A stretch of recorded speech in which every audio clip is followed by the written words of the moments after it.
Hey guys, tonight we slip quietly into the candle-lit corridors of a Byzantine monastery. You probably won't survive this job, not because it's deadly, but because one wrong ink blot could earn you a glare that feels like eternal damnation. So, before you get comfortable, take a moment to like the video and subscribe, but only if you genuinely enjoy what I do here. And while you're at it, let me know your location and the local time. You're joining a long line of weary scribes across the centuries. Now, dim the lights. Maybe turn on a fan for that soft background hum. And let's ease into tonight's journey together. You rise before dawn, the stone floor cold under your bare feet, breath puffing faintly in the chill. The cloister bell tolls, each vibration settling into your chest like the rhythm of a slow heartbeat. You shuffle toward the library, nerves sharp as parchment freshly cut. Outside, the sky is still deep indigo, that in-between shade where stars seem unwilling to give up their posts. Inside the courtyard, cypress trees line the path, their tall shadows stretching across the gravel. The air is spiced with resin, damp earth, and faint traces of beeswax candles burned through the night. The Byzantines, ever practical, were known for blending their worship with work, so even the cloister's silence feels industrious. Every echo of your sandals tells you that words are waiting to be copied, guarded, and passed on. You carry your quill knife, clumsy in your hands, like a rookie trying to impress at their first office job. Somewhere in the distance, a rooster crows, off-key, and you imagine he too is struggling with early morning duties. Historians still argue whether novices were thrown straight into transcription, or whether they spent months sharpening quills and sweeping floors before being trusted with ink. Either way, the anxiety is real. You keep glancing down, certain your hands will betray you.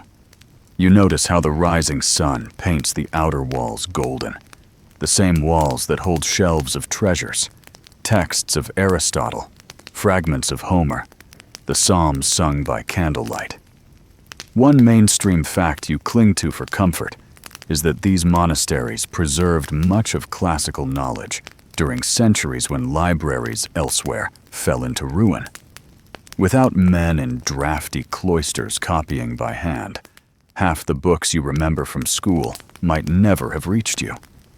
And then there's the quirky detail: sun protection. Yes, some monks apparently rubbed olive oil on their faces before long hours, under windows where sunlight slanted in, like an ancient Mediterranean sunscreen. No SPF label, just faith and grease. You wonder if your novice kit should have come with a bottle of that. Your heartbeat slows as you step closer to the scriptorium door, the heavy wood etched with faint scratches from centuries of anxious hands. You place your palm on the surface. It's cool, firm, almost humming with expectation. You're about to enter a hall where silence isn't just golden, it's mandatory. And while your mind jitters with doubts, you know this is where your day and your story truly begins. The door swings open on its iron hinges, and the cool hush of the cloistered courtyard gives way to the warm, slightly musty air of the scriptorium. You step inside, still rubbing sleep from your eyes, and immediately notice how different the space feels from the courtyard you just left. Gone are the rustling leaves and the faint crow of that struggling rooster. Here, every sound is padded, muffled, like the room has swallowed its own echo. The Byzantine library is less a room and more a sanctum.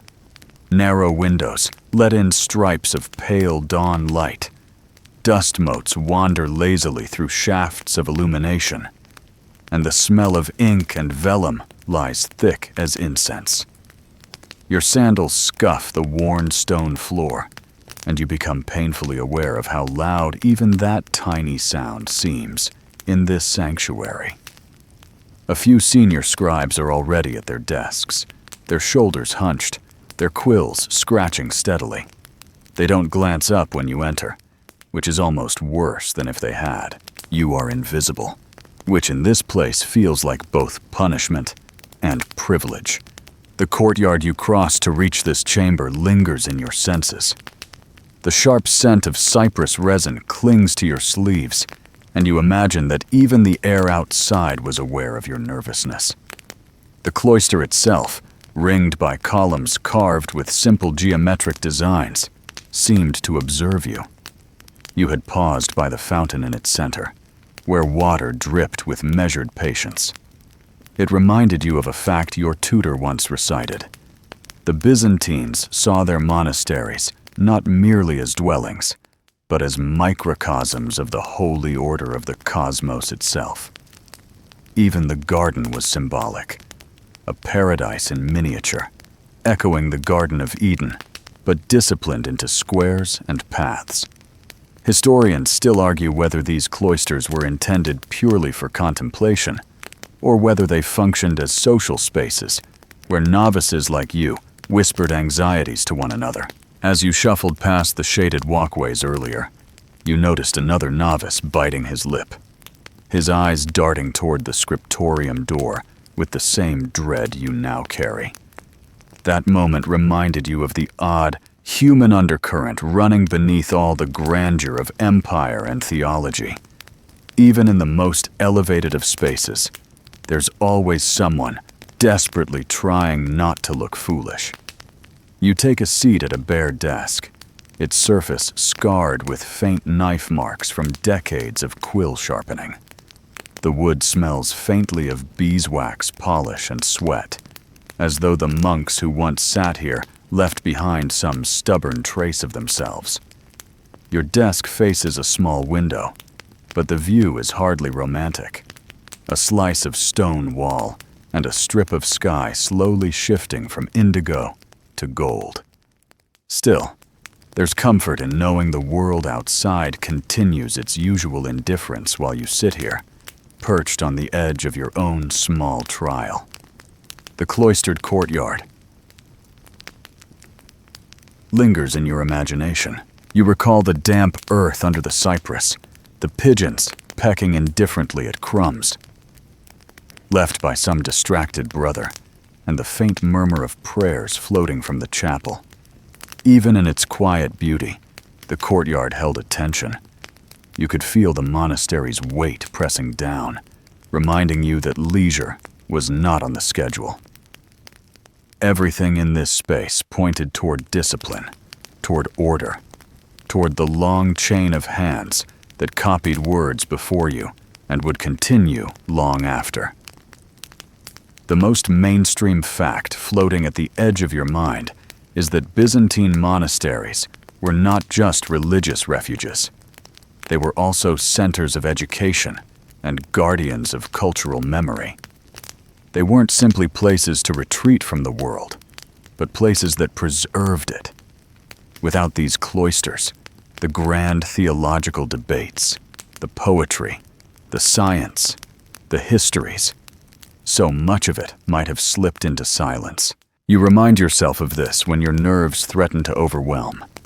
What you are about to attempt is part of a tradition that stretches far beyond your shaking hands. A quirky tidbit surfaces as you watch the dust motes swirl in the slanting light. Some monks, according to scattered accounts, believed that certain insects buzzing around the courtyard fountains carried whispers of saints, tiny messages delivered on wings too small to notice. You smile faintly, imagining a bee delivering divine correspondence along with a sting. It's the kind of thing you half believe in when you're nervous, desperate for any sign that you're meant to be here. The courtyard, as you recall, had a rhythm of its own. You could almost hear the heartbeat of the monastery in its fountain's slow drip. That rhythm now follows you into the scriptorium, setting the pace for your breath. You realize, with a kind of resigned amusement, that you're holding yourself as stiffly as the cypress trees outside, spine ramrod straight, shoulders tight. It occurs to you that if you look too rigid, You might snap. A gentle joke to yourself softens the moment. Congratulations, you've become a tree. Just don't try photosynthesis. It won't end well. You begin to study the other novices scattered across the desks. One adjusts his quill repeatedly, as though sharpening it will somehow sharpen his confidence. Another traces letters in the air with his finger, rehearsing strokes he hasn't yet dared to put on parchment. Their nervous energy buzzes like the bees in the cloisters garden. You feel both comforted and unsettled by their presence. It's proof that you're not alone, but also a reminder that failure will not go unnoticed. The courtyard returns once more in your memory. The smell of morning dew on stone, the faint rustle of robes as monks hurried past, the flicker of a candle left too long in a breezeway. That liminal space between the outer world and the inner sanctum now seems like the perfect metaphor for your place in this monastery. You are neither outsider nor insider, but somewhere awkwardly in between, waiting for acceptance to tilt one way or the other. Historians still argue whether novices ever truly belonged in their first years, or whether they remained suspended in a perpetual probation, tested endlessly by tasks designed to fray patience. Perhaps both are true. Either way, as you sit at your desk, you sense that today will be measured not by what you copy, but by how you endure. You place your tools carefully on the desk, the knife for cutting quills, the small cloth for blotting ink, the smooth sheet of vellum that looks too pure for your clumsy hands. Your heart steadies slightly as you line them up, the ritual itself grounding you. Rituals, you realize, are the true architecture of this monastery. More than stone walls or carved columns, it's repetition that holds the place together. The bell tolls again, distant but clear, marking the official start of the day. Its sound filters into the scriptorium, mingling with the scratch of quills and the faint rustle of robes. You take a deep breath. The courtyard is behind you now, but its memory lingers like a ghost, one that steadies your hand as you reach for your first task. The air smells faintly of cypress still, carried in on your robe, and you think, half in jest, that if you smear it across your page, maybe the letters will grow tall and straight like the trees. You know it won't work, but the thought makes you smile, and smiling feels like a rebellion in this space of stern silence. You steady your quill above the vellum, the courtyard's calm echoing in your mind, and prepare for the first stroke that will begin your day as a scribe. You lower your quill at last, though the ink still trembles at its tip, and look around the scriptorium as if seeking permission from the room itself. The desks stretch in tidy rows, each bearing its own constellation of scratches and candle drips, as though they are stars in some faded galaxy of parchment and wax. Above, the rafters loom dark and heavy, their beams smelling faintly of smoke from countless winters, when the fires were stoked too enthusiastically.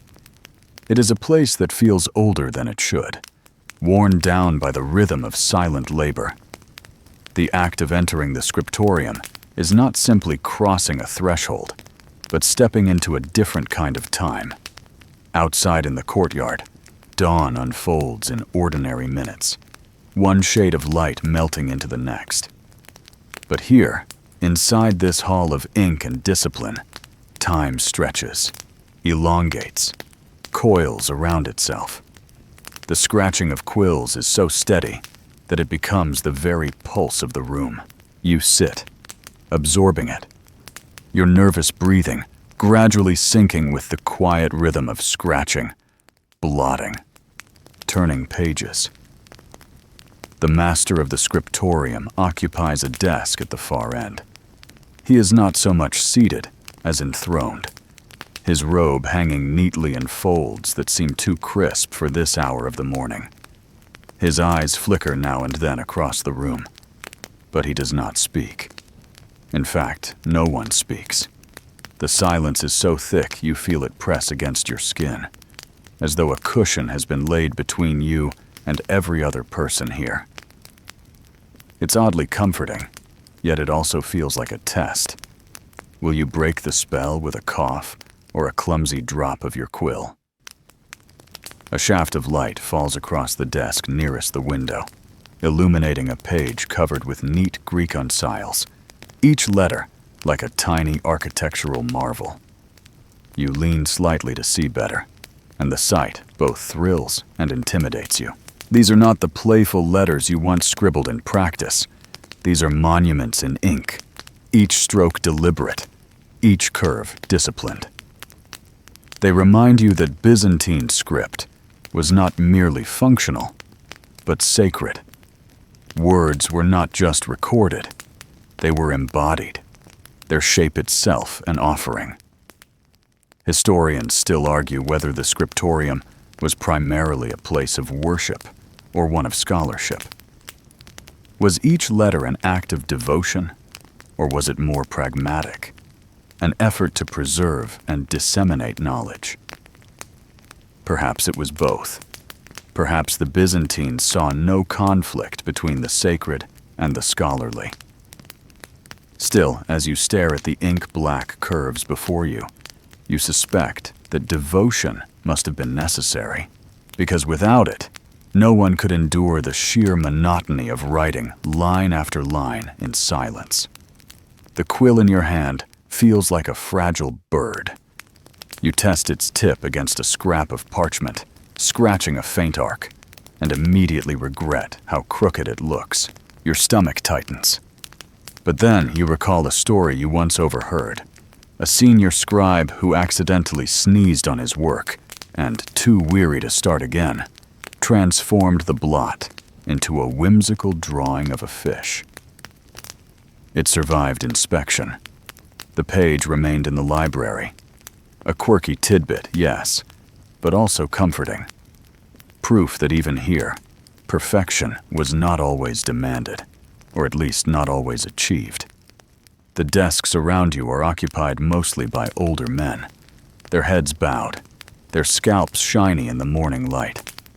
They work steadily, their hands moving with a confidence that only years of repetition could yield. You glance toward one who appears to be illuminating a border, his brush tracing gold leaf so fine it seems to glow with its own quiet light. You can't help but wonder how many years stand between you and that kind of skill. A century, perhaps? That's a joke, of course, but in this place where time feels endlessly slow, it almost seems plausible. A fly buzzes lazily near your ear, and you swat at it, breaking the fragile silence with a small smack. Several heads turn, eyes narrowing. You freeze, hand still mid-swat, and the fly, delighted by your shame, escapes toward the rafters. You exhale as quietly as possible, cheeks warm, resolving that you will not, under any circumstances, allow an insect to undo you again. Yet the moment has its irony. Flies, after all, were as constant in Byzantine scriptoria as they are anywhere else. In fact, some accounts suggest monks placed bowls of honey at the corners of the room to lure them away from the pages. You file that away. One day, if you rise high enough, you'll be the one allowed to manage the honey bait.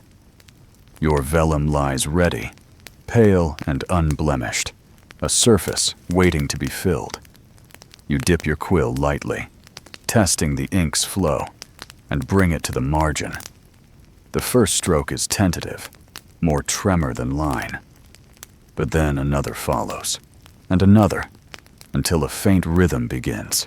You find yourself muttering under your breath, not words, but sounds, guiding your hand with the rhythm of your own voice. The letters wobble, but they are letters nonetheless, and you feel a flicker of pride. The air in the scriptorium thickens as more novices begin their copying. The smell of ink grows sharper, metallic and earthy at once. A candle burns low on the master's desk, and its smoke spirals upward, mixing with the dust motes still floating in the beams of light. You sense that you are part of a living organism, the scriptorium itself a great, slow beast, and you are just one of its countless cells, contributing to its endless task. Your thoughts drift, uninvited, to the courtyard you crossed earlier. You picture the fountains dripping, the pigeons shifting on its rim, the cypress trees standing like stern witnesses. Outside, time is moving in ordinary steps. Inside, you are caught in the endless now of ink and silence. The contrast makes you smile, faintly. Perhaps this is what the monks meant when they spoke of eternity. Not endless years, but the strange stretching of a single moment until it fills everything. Historians still argue whether novices ever truly adjusted to this rhythm, or whether the strain eventually broke many. You suspect the truth lies in the middle. Some adapted, some faltered, all struggled. For now, you decide to count yourself among the strugglers. After all, it's only your first real day. The master finally raises his head and clears his throat. The sound is small, but it ripples through the room like thunder.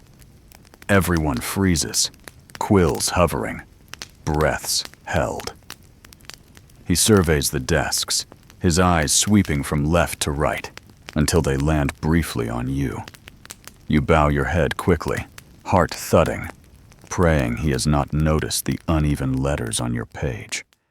His gaze moves on, and you release a breath you didn't realize you were holding. In that moment, you realize the scriptorium is not merely a place of writing. It is a place of watching. The master watches the scribes watch their lines, and perhaps, somewhere unseen, the saints watch the whole performance. You lower your eyes back to the page, dip your quill again, and commit yourself to the next stroke. The silence reclaims the room. The heavy door at the back of the scriptorium groans faintly as it closes, sealing you deeper into the day's task. The outside world feels impossibly distant now. You are here, in this cloistered chamber, bound to your desk, your ink, your trembling quill. And though fear still tightens your chest, you know there is no way forward but through. You straighten your back, align your vellum, and prepare to surrender to the endless rhythm of letters. The master clears his throat once more, this time not to silence but to summon.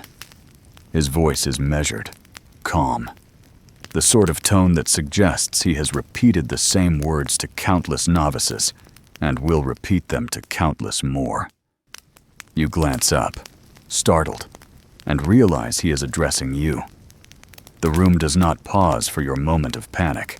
Quills still scratch, parchment still sighs under steady hands.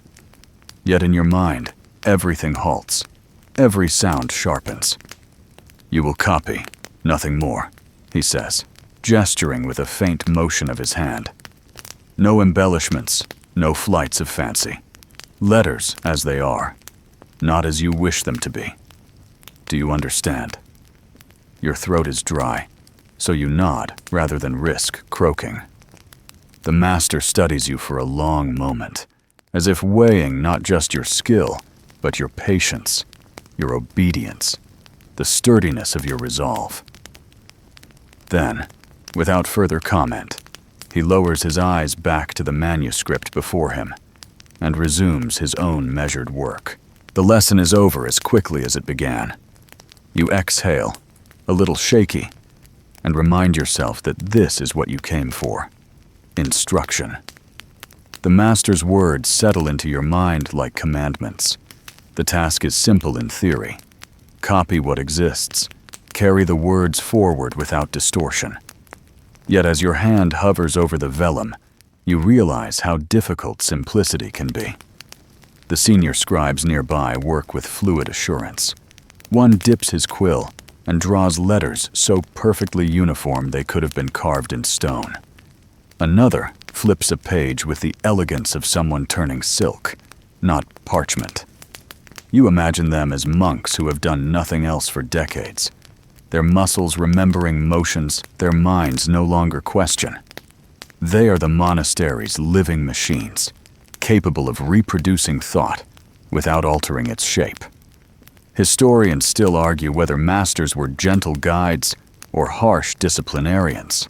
Some accounts describe them as fathers, patient and kind, while others depict them as stern judges ready to snap at the faintest wobble of ink.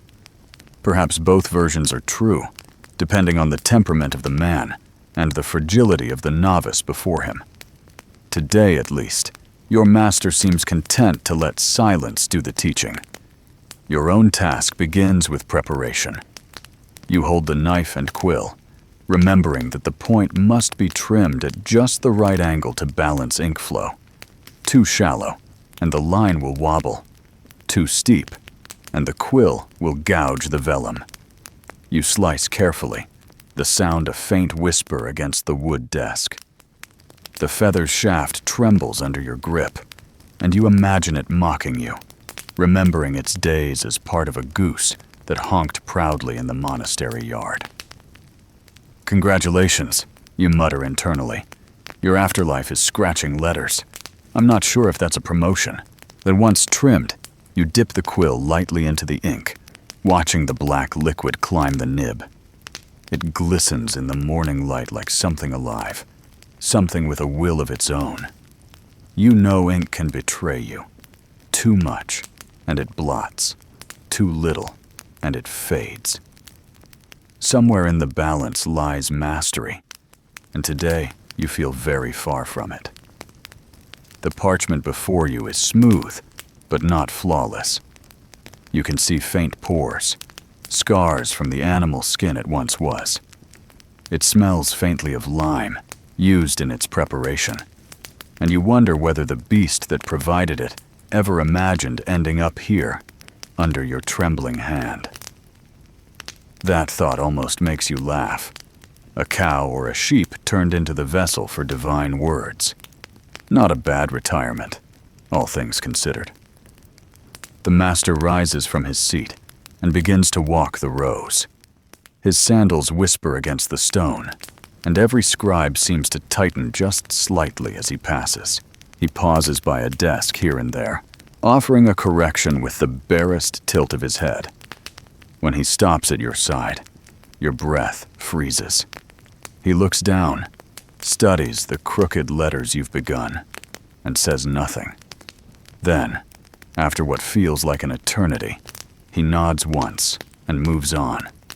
Relief floods you, leaving you dizzy. The silence resumes its heavy rain. You focus again on your work, the scratch of your quill joining the room's collective chorus. Each line you trace feels monumental, as though you are chiseling into eternity with nothing but ink. The weight of responsibility presses on you. Every mistake could mar a sacred text. Every blot could dishonor the words themselves. Yet, paradoxically, that same weight steadies you. If the task is so serious, then it deserves every ounce of your attention. A mainstream fact drifts into your mind as you labor. Byzantine scribes were often tasked with copying not only holy texts, but also classical works of philosophy and science. It was through their hands that much of Aristotle, Galen, and Homer survived into later centuries. Without them, the chain of knowledge might have broken. The realization steadies your quill. Your work, however shaky, is a link in that chain. And then another tidbit, less lofty, but no less real. Some scribes, exhausted or bored, would scribble little complaints in the margins. This parchment is hairy. I am very tired. The ink freezes in winter. Those voices echo across centuries, proof that even in solemn halls, humanity grumbled and joked. You imagine leaving your own note someday. First day, still terrified. Send help. Historians still argue whether novices were truly expected to achieve perfection, or whether the act of endurance itself was the real training. Did the masters value flawless letters, or did they simply want to see who could survive the monotony? Perhaps both. Either way, you sense that today is less about your crooked lines and more about whether you'll keep writing despite them. The morning stretches. Your shoulders ache, your eyes blur, but you continue. The master occasionally glances your way, but he does not intervene. Slowly, your letters improve, each one a little steadier than the last. By the time the bell tolls for the midday break, you've filled half a page. It isn't beautiful, but it is on. And for now, that feels like triumph. You set down your quill, flex your cramped fingers, and glance around. Other novices are doing the same, rubbing their wrists, rolling their shoulders, blowing gently on damp ink. The senior scribes continue without pause, unfazed by the bell, their discipline too deep to break. You envy them, but you also find them faintly absurd. Who works through a meal? Then again, who spends hours drawing the same letter until it looks exactly like the one before? You chuckle softly to yourself, earning a suspicious glance from the novice beside you. You shrug as if to say, better laughter than tears. He looks unconvinced, but you know he feels the same tension. Everyone does. The silence is not just a rule, it's a crucible, testing what can survive within it. As you gather your things for the break, you feel a strange pride. You are still here. Your letters may wobble, your back may ache, but you have not fled, not faltered. The master gave you instructions, and you followed them. Simple, yes, but simplicity is not the same as ease. You stand, stretch, and glance once more at the page you've filled. It looks humble, uneven, but undeniably alive. Words have crossed from one page to another through your hand. That is something no courtyard, no cypress tree, no fountain can claim. You breathe in, steady and deep, and step away from your desk, ready to face whatever the rest of this day demands. You return from the break with your stomach warmed by thin soup and coarse bread, only to be met with the far less appetizing task of preparing materials. Your desk waits, bare except for a stack of rough quills and a bundle of fresh parchment sheets. The moment feels ceremonial, like being handed tools by some unseen stagehand before a performance you're not entirely sure you're ready for. The quills are goose feathers, their shafts long and pale, some still bearing faint streaks of natural color. You pick one up and turn it between your fingers. It is light, fragile, and oddly proud, as if the goose itself still honks somewhere in protest. You realize the bird has been repurposed into something far more dignified, or perhaps far more tedious, depending on how one feels about scratching letters for hours. Your knife is simple, its edge dulled by many uses, and the act of trimming the quill becomes your new trial. You press too gently at first, shaving barely a sliver, then too hard, snapping the tip in a clean, humiliating break. You sigh, discard the ruined piece, and try again. The scriptorium echoes faintly with similar sighs, the universal language of novices learning that geese are trickier than they appear. Historians still argue whether scribes prepared all their own quills, or whether assistants sometimes did the work. Some accounts suggest whole mornings could be lost to trimming and testing, while others insist that masters demanded novices endure the process themselves, believing it built patience. Judging by the blisters already forming on your thumb, you lean toward the second theory being true. Finally, after a dozen tentative slices, you hold a quill whose nib looks sharp and even, You test it on a scrap of parchment, and the line it draws is crisp, thin, steady. Relief washes through you. You've passed the first small test of the day. Now comes the ink. The pot before you is squat, its clay sides darkened by years of use. You unstopper it and inhale. The smell is earthy, metallic, a mix of oak galls, soot, and vinegar. Ink in Byzantium was a recipe both guarded and improvised, with scribes concocting their own blends, depending on what was available. Some batches, they said, lasted for centuries. Others flaked away within years. A mainstream fact worth remembering. The survival of entire manuscripts often depended less on the skill of the scribe than on the quality of the ink. You dip your quill, watching the liquid cling to the nib, trembling like a drop of night. The first few strokes bleed too heavily, spreading into dark blots, and you grimace. You wipe the nib carefully with a cloth, dip again, and this time the line is smoother, more controlled. It's like taming a restless animal. Patience, gentleness, a steady hand. The parchment waits.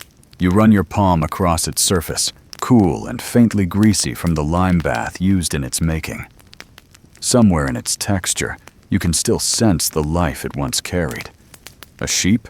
A goat? You'll never know.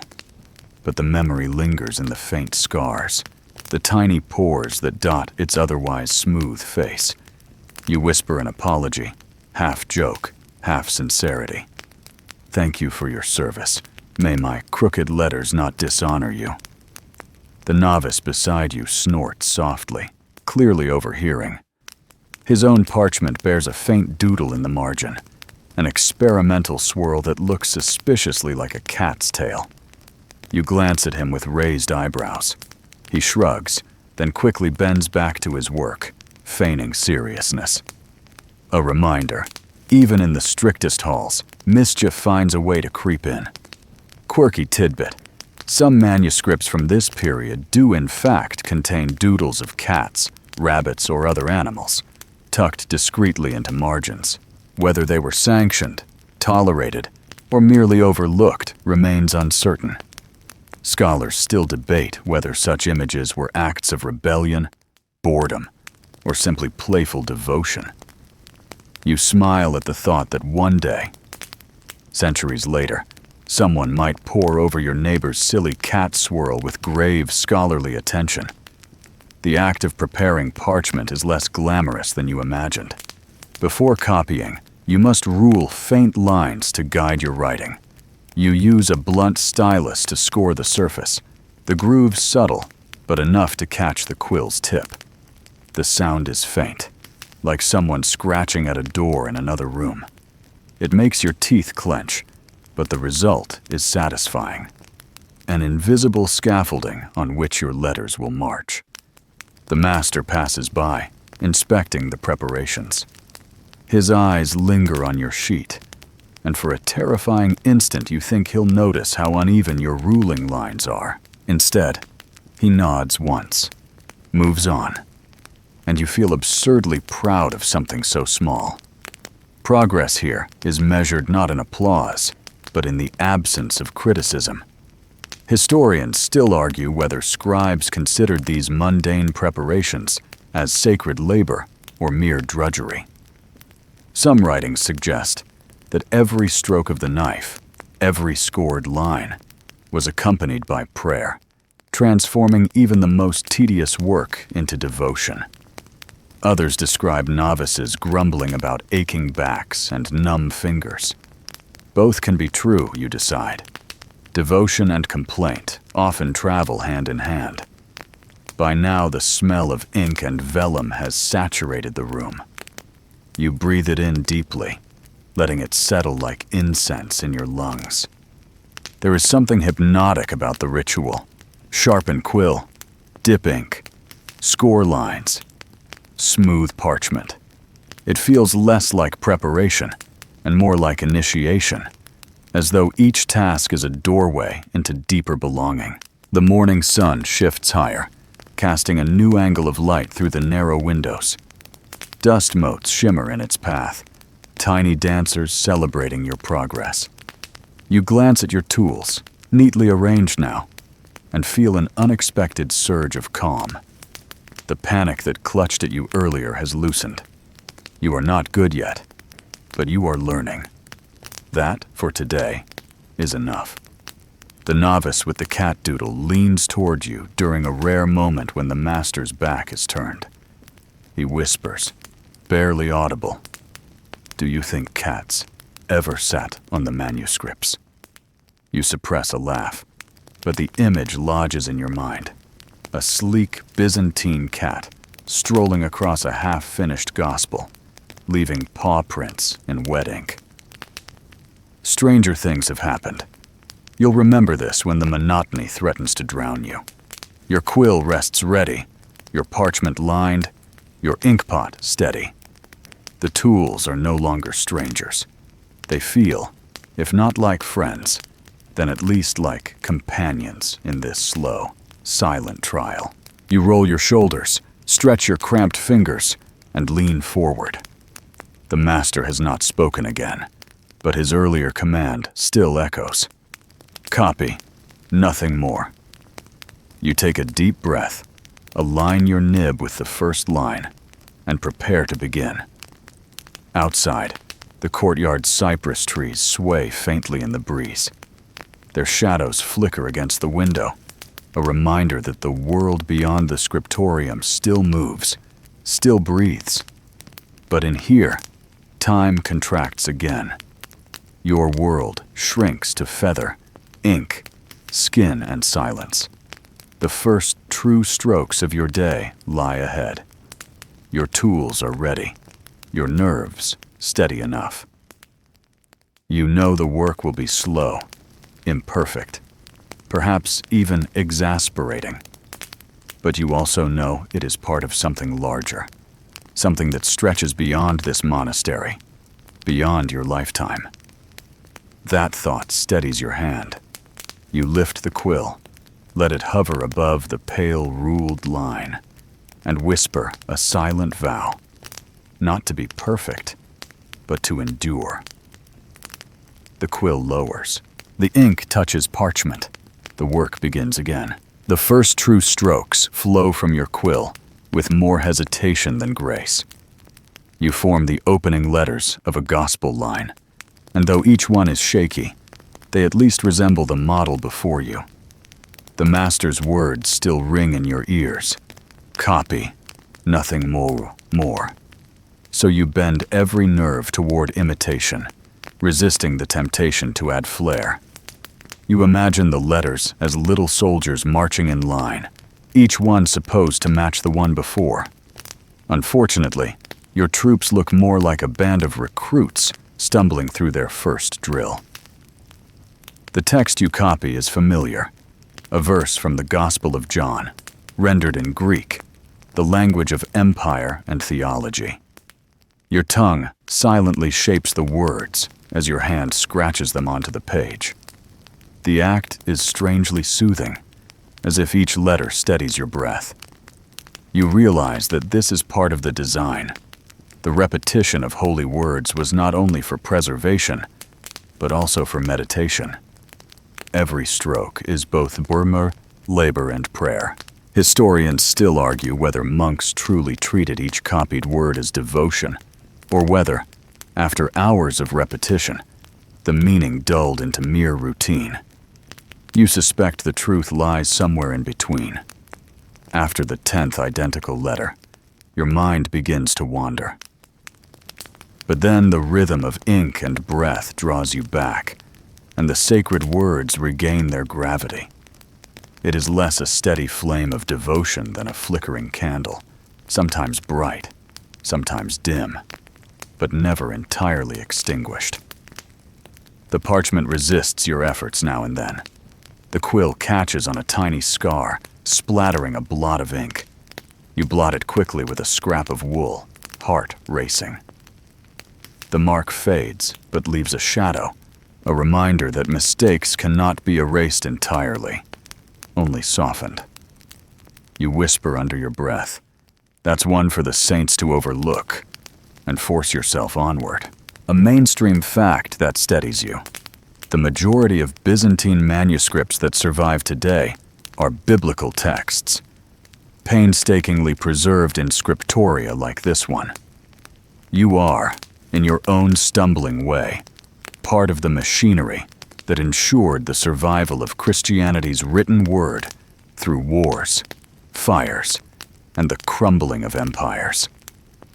That thought makes your crooked letters feel less humiliating, more like humble offerings in a long line of offerings. But even in this solemn task, oddities creep in. A quirky tidbit you once overheard. Some scribes apparently believed that licking the quill tip before dipping it improved ink flow. You try it once, cautiously, and the taste is horrid. Metallic, sour, astringent. You grimace, quickly blot your tongue on your sleeve, and vow never to repeat the experiment. The novice beside you glances over with a smirk, as if he knows exactly what you just attempted. You consider whispering, "Don't try it," but decide to let him discover the truth himself. The morning wears on. Your back aches, your hand cramps, yet you persist.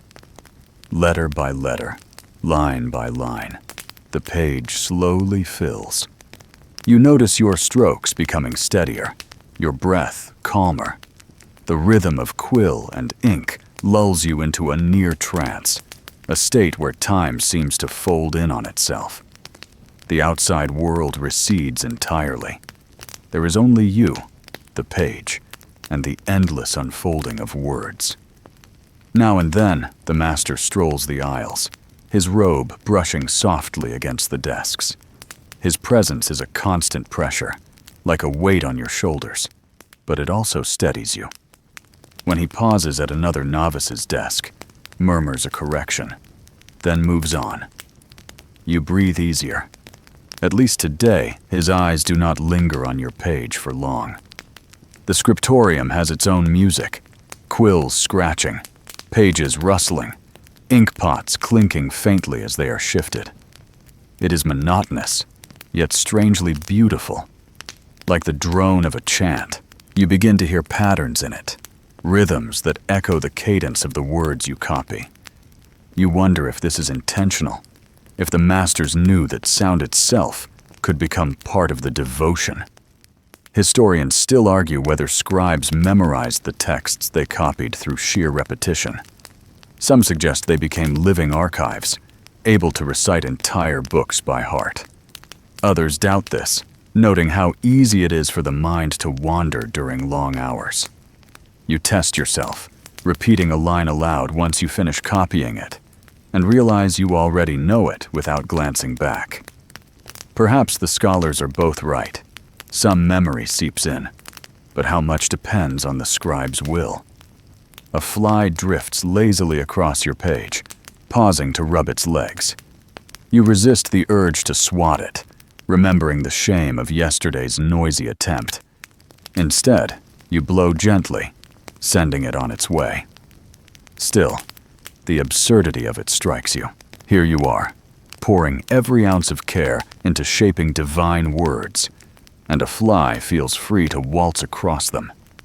You almost laugh, but clamp your lips shut. Sacred text or not, flies are unimpressed. Your progress slows as fatigue sets in. Letters blur, lines tilt. You pause to stretch your fingers, flexing them until the joints crack softly. The novice across from you does the same, catching your eye with a baurted björngren. There is camaraderie and shared misery, even if it cannot be spoken aloud. You both return to your work, the grin lingering like a secret pact. Survive this together. The ink in your pot grows thicker as the hours pass, evaporating slightly. You stir it gently with your quill, recalling another odd anecdote. Some scribes supposedly added wine to thin their ink. You glance toward the master, imagining his expression if you poured your midday ration into the pot. You decide the experiment is best left to braver souls. At last, you complete the page. It is uneven, blotched in places, but the text is intact. You lay it aside carefully, letting it dry. A small thrill runs through you. Your first full page, copied by your own hand. You are no master yet, not even close, but you have joined the chain. Words once inscribed centuries ago now pass through you, carried forward one trembling line at a time. As the bell tolls for midday prayers, you set down your quill. Your hand throbs, your eyes sting, but your heart feels lighter. The master does not glance your way as you rise, which you take as a victory. In this hall, invisibility it is praise. You file out with the other novices, your feet dragging slightly. The air outside the scriptorium feels shockingly fresh, scented with herbs from the courtyard garden. You breathe deeply, grateful for the sky, the breeze, the distant call of birds. The world feels wide again, after hours of living in the narrow tunnel of parchment lines. Historians still argue whether scribes loved their work or merely endured it. You suspect it depended on the day. Today, you feel both. Frustration at blots, pride in progress, exhaustion in your bones. Love and endurance, bound together like ink and parchment. You glance once more at the scriptorium door before heading toward the chapel. Tomorrow you'll return, quill in hand, nerves sharpened again like trimmed feathers. But for now, you allow yourself a moment of relief. You have survived your first full stretch of copying. That, for a novice, is enough. The afternoon sun drifts lazily through the narrow windows, laying golden stripes across the stone floor. You settle once again at your desk, parchment smoothed, quill sharpened, and ink pot stirred. This time, though, the task is not a fresh line of gospel text, but something both more humbling and more humiliating. Margins and mistakes. It begins innocently enough. You are copying steadily, letters aligned like weary soldiers, when your hand slips. The quill snags on a scar in the vellum, releasing a blot of ink that spreads like a bruise across the word logos. You freeze, heart pounding, as if you've spilled ink across the entire empire. For a moment, the blot seems to grow larger, a black hole threatening to swallow the page. You fumble for the pumice stone, scraping gently at the blot. The gritty sound echoes in your ears. Slowly, carefully, you manage to lighten the mark, though the scar of your clumsiness remains. You sigh. The page is wounded, but not lost. The master has not noticed, yet. Historians still argue whether scribes were permitted to make corrections openly, or whether perfection was expected, no matter how impractical. Surviving manuscripts show both. Some pages immaculate, others patched with scraping, blotting, or entire lines rewritten in the margins. Perhaps it depended on the temperament of the master, or perhaps on the patience of the novice. Either way, mistakes were inevitable, and learning how to hide them was as much a skill as writing itself. As you resume copying, you notice the faint doodles your neighbor had begun earlier. A tiny cattail curls in the margin of his parchment, almost hidden beneath the text. You suppress a laugh, but the sight lodges in your mind. A quirky tidbit. In some manuscripts, scholars have found doodles of cats, mice, or even monks themselves, sketched into the margins alongside holy texts. Whether they were acts of rebellion, humor, or simply boredom, no one can say. You glance again at the tale on your neighbor's page and imagine centuries later, scholars debating its meaning with solemn intensity. Your own page, though, bears only scars. You wonder if you should attempt your own small embellishment, a swirl, a line, a doodle, to disguise the blot. But you resist. You are not brave enough yet to risk humor on sacred words.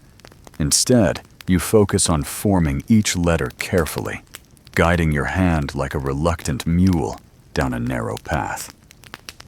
The master circles the room again. His steps are soft, but somehow thunderous. When he pauses behind your neighbor's desk, you hold your breath.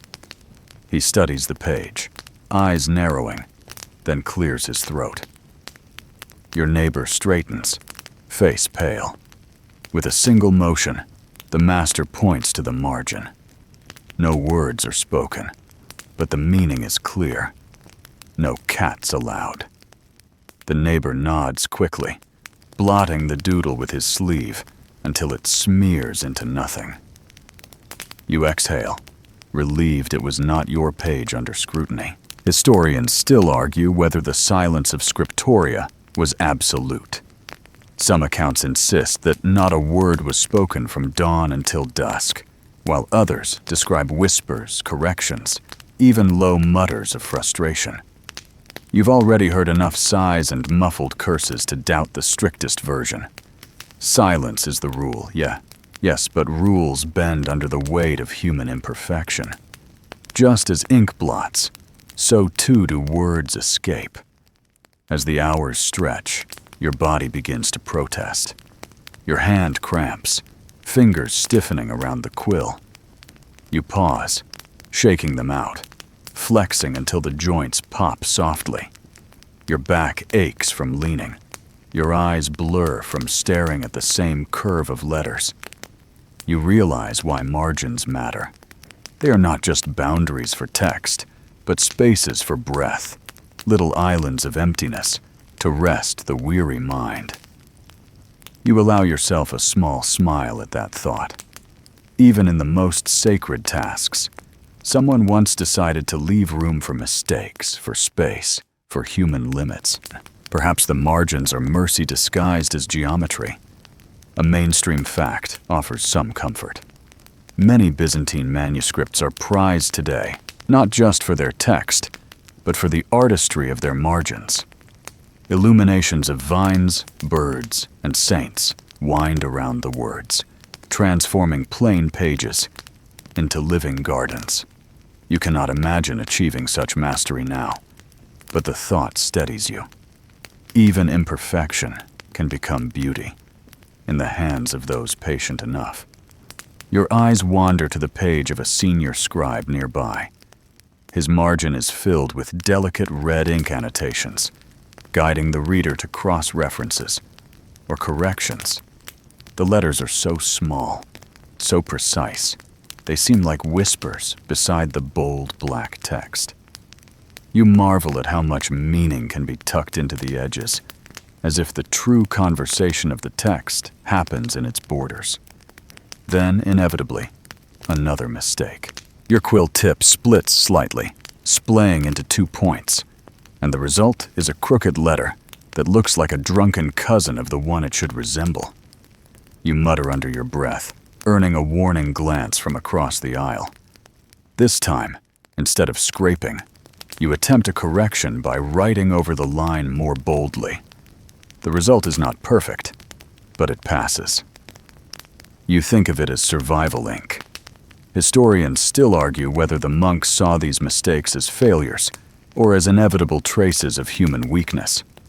Some say the errors were shameful, reminders of imperfection before God.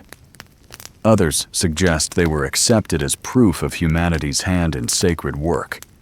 You decide you prefer the latter view. If perfection were the goal, perhaps no book would ever have left these walls. The sun dips lower, shadows lengthening across the desks. The master finally signals for the day's copying to cease. Relief floods the room like a silent tide. Quills are set down, parchment stacked, ink pots covered. The novices stretch, groaning softly, their bodies creaking like old timbers. You join them, your back popping, your eyes watering. As you glance at your page one last time, you see its flaws clearly. The blot, the crooked line, the uneven strokes. Yet you also see progress. The letters are less clumsy than yesterday's, the lines more steady. The mistakes do not vanish, but they no longer define the whole. You feel a cautious pride, tempered by humility. The master passes by, scanning the desks as scribes prepare to leave. When he pauses at yours, you brace for rebuke. He studies the page, his eyes lingering on the scarred blot. Then, to your surprise, he nods once, almost imperceptibly, before moving on. You exhale in relief. Approval in this place is given in whispers, not shouts, but it is approval nonetheless. You gather your tools, wiping ink from your fingers with the rag that never seems to get clean. The smell of ink clings stubbornly, earthy and metallic, a reminder of the day's labor. As you rise, the room feels lighter, the silence less oppressive now that the work is done. Outside, the evening air greets you with a softness you hadn't noticed in the morning. The cypress trees stand dark against the fading sky, their branches whispering in the breeze. You inhale deeply, savoring the freedom of movement, the gift of air, untainted by ink and vellum. The day has been long, mistakes plentiful, but you have endured. You have learned that margins are not empty spaces, but lifelines, and mistakes are not endings, but lessons. Tomorrow, the quill will blot again, your hand will cramp again, and yet you will return. For that is the life of a novice scribe: ink, error, endurance, and the slow, steady march toward mastery. The next morning greets you with the faint chill of stone beneath your sandals and the echo of the bell reverberating through the cloister.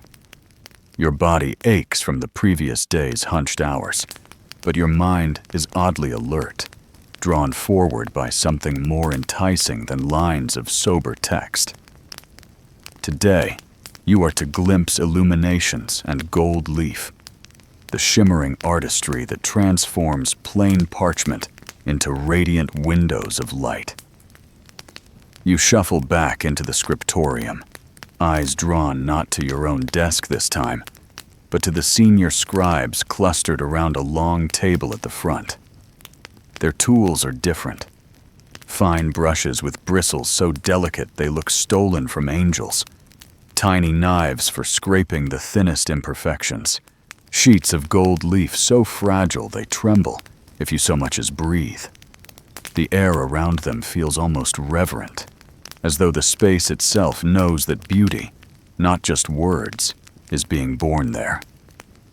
One of the masters demonstrates. He dips a brush into a mixture that smells faintly of garlic and glue, spreading it in careful strokes across the margin of a page. You lean closer, squinting, trying to catch every detail. The glue dries just enough to hold, and then, miracle of miracles, he lays a sheet of gold leaf onto the sticky surface. It ripples like a liquid sun before settling flat. The brush smooths it gently, coaxing it into the parchment's pores until the gold seems to fuse with the page. The result is dazzling, a gleam that catches the light and throws it back in tiny sparks. You cannot help but smile. After hours of fighting crooked letters and stubborn ink, here is something transcendent. You whisper to yourself, so this is why people risk their eyesight and sanity for books. Historians still argue whether every illuminated manuscript was meant for liturgical use, or whether some were created purely for display, as treasures of devotion and empire. The truth likely lies in both directions. Some manuscripts guided prayer, Others dazzled visiting dignitaries. Either way, the artistry was a statement. The Byzantines did not simply write the word, they enshrined it. Your own hands itch to try.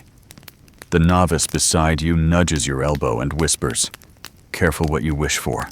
One sneeze and you'll gild the ceiling." You bite back a laugh, picturing a novice accidentally launching a square of gold into the rafters. Perhaps somewhere in these timbers, a hidden patch of brilliance still clings from such a mishap. The master hands you a practice sheet, not vellum, but a scrap prepared for novices like you. The gold leaf waits, impossibly thin, a rectangle of sunlight caught between breaths. You dip the brush, apply the sticky mixture, and hold your breath as you lay the gold across it. The sheet crinkles, folds, nearly tears. You panic, trying to smooth it, but your clumsy fingers press too hard. When you lift the brush, the gold clings unevenly, patchy, dull where it should shine. You groan softly. Your neighbor glances over, his smirk widening. "I told you so," he mouths. You glare in mock indignation, but the humor lightens the sting. The master inspects your attempt and merely says, "Again." He hands you another scrap, and you begin anew. A quirky tidbit floats into your memory as you try again. Some scribes mixed powdered lapis lazuli, an absurdly expensive stone imported from Afghanistan, into their pigments. The blue it produced was so brilliant, it was said to rival the Virgin's robe in heaven. You stare at the dull blue paint in your practice set and wonder if any novice ever dared to pocket a flake of lapis for himself. Probably not. The master's eyes seemed sharp enough to pierce through stone. This time, your hand steadies. You lower the gold leaf more gently, smoothing it with the brush, as though you are coaxing a frightened bird to rest. When you lift the brush, the gold clings more evenly. It is not perfect, but it shines. A thrill runs through you. Quiet, but deep. You have touched sunlight, and it has stayed. Historians still argue whether novices were allowed to practice illumination at all, or whether such tasks were reserved only for the most skilled. Perhaps what you hold is less instruction and more indulgence. The master testing your patience rather than your artistry. Whatever the truth, you cherish the chance, flawed though your attempt may be. The rest of the day is filled with observation. You watch as senior scribes transform margins into gardens, saints, and beasts. Vines curl around text like living tendrils. Birds perch in the letter's loops, their wings half open. A dragon coils in a corner, its scales highlighted with flecks of gold, glaring at anyone bold enough to skim the sacred words. You marvel that all this exists in the margins, spaces you once thought were only for mistakes. Here, they become places of wonder. Your quill work feels pale in comparison. Returning to your own desk, you glance at your blotched gospel page, suddenly humbled. Yet the contrast steadies you. Every garden needs soil, after all, and your simple letters are the ground upon which illumination grows. Without your steady copying, the vines would have nothing to twine around, the saints no text to guard. The afternoon stretches long, filled with small corrections and patient practice. The light in the scriptorium grows softer, the dust motes glowing more warmly as they drift through golden shafts. You think again of the courtyard outside, the fountain dripping steadily, the cypress trees swaying. The world beyond this hall seems ordinary, but inside, every stroke of gold transforms the ordinary into extraordinary. A senior scribe allows you to hold one of his completed pages.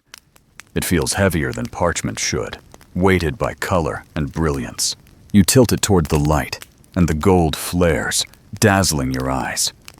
For a moment, you forget your aching hand, your crooked letters, your endless nerves. You see only the radiance of faith made visible. Yet even here, humor creeps in. On the back of one page, hidden behind layers of text, you spot a faint doodle, a tiny figure bending under the weight of a massive book. You chuckle softly. Perhaps some scribe centuries ago felt the same ache in his back that you feel now and decided to immortalize it in miniature. Humanity, it seems, cannot resist leaving its wink in the margins. As evening approaches, the master gathers the novices. He speaks quietly, reminding you all that beauty is a gift, but also a responsibility. Gold leaf may dazzle, but it is the steady hand, the patient heart that gives it meaning. You nod, understanding that your crooked attempt is not failure, but foundation. Perfection is not expected of you yet, only perseverance. You leave the scriptorium with gold dust clinging faintly to your fingertips. Outside, the sky glows with the same warm brilliance, the setting sun painting the courtyard in hues of fire. You lift your hand, studying the flecks of gold. They catch the light, tiny stars trapped on skin. For the first time, you feel not just like a novice, but like a participant in something larger, something luminous. Tomorrow, the work will return to crooked letters and stubborn ink, to margins and mistakes. But tonight, you carry the shimmer of gold into your dreams. The next morning unfolds with a rhythm you are beginning to recognize. The bell tolling through the cloister, the shuffle of sandals over stone, the cold kiss of the air before sunrise. Yet today, your steps are guided not toward your desk, but deeper into the library shelves. It is part of your assignment, cataloging, sorting, sometimes even dusting the countless volumes stored in this monastery's collection. You enter through a heavy wooden door that creaks like an old throat clearing itself. The air inside is different from the scriptorium, thicker, older, carrying the scent of dust, parchment, and something faintly sweet, like dried figs, forgotten in a cupboard. The shelves rise high, shadowed and mysterious, packed with codices bound in leather, some cracked and flaking, others surprisingly supple. Each one seems to breathe faintly, as though holding its own slumbering soul. You trail your fingers along the spines, feeling indentations where titles are pressed in gold or scratched by hand. Some are legible.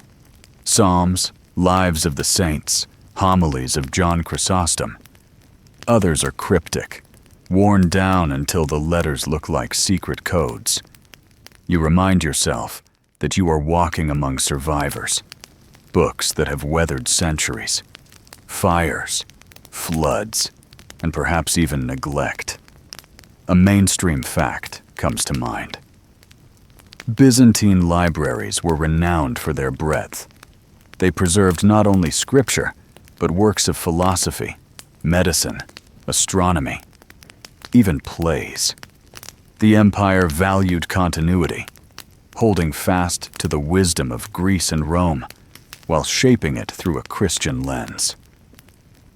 This monastery, though modest, still carries that legacy on its sagging shelves. Without such places, entire traditions might have vanished like smoke. Yet there is also the odd and unexpected. A quirky tidbit whispered among novices claims that one shelf hides a volume bound not in leather, but in fish skin. Supposedly, its surface shimmers faintly when touched by candlelight.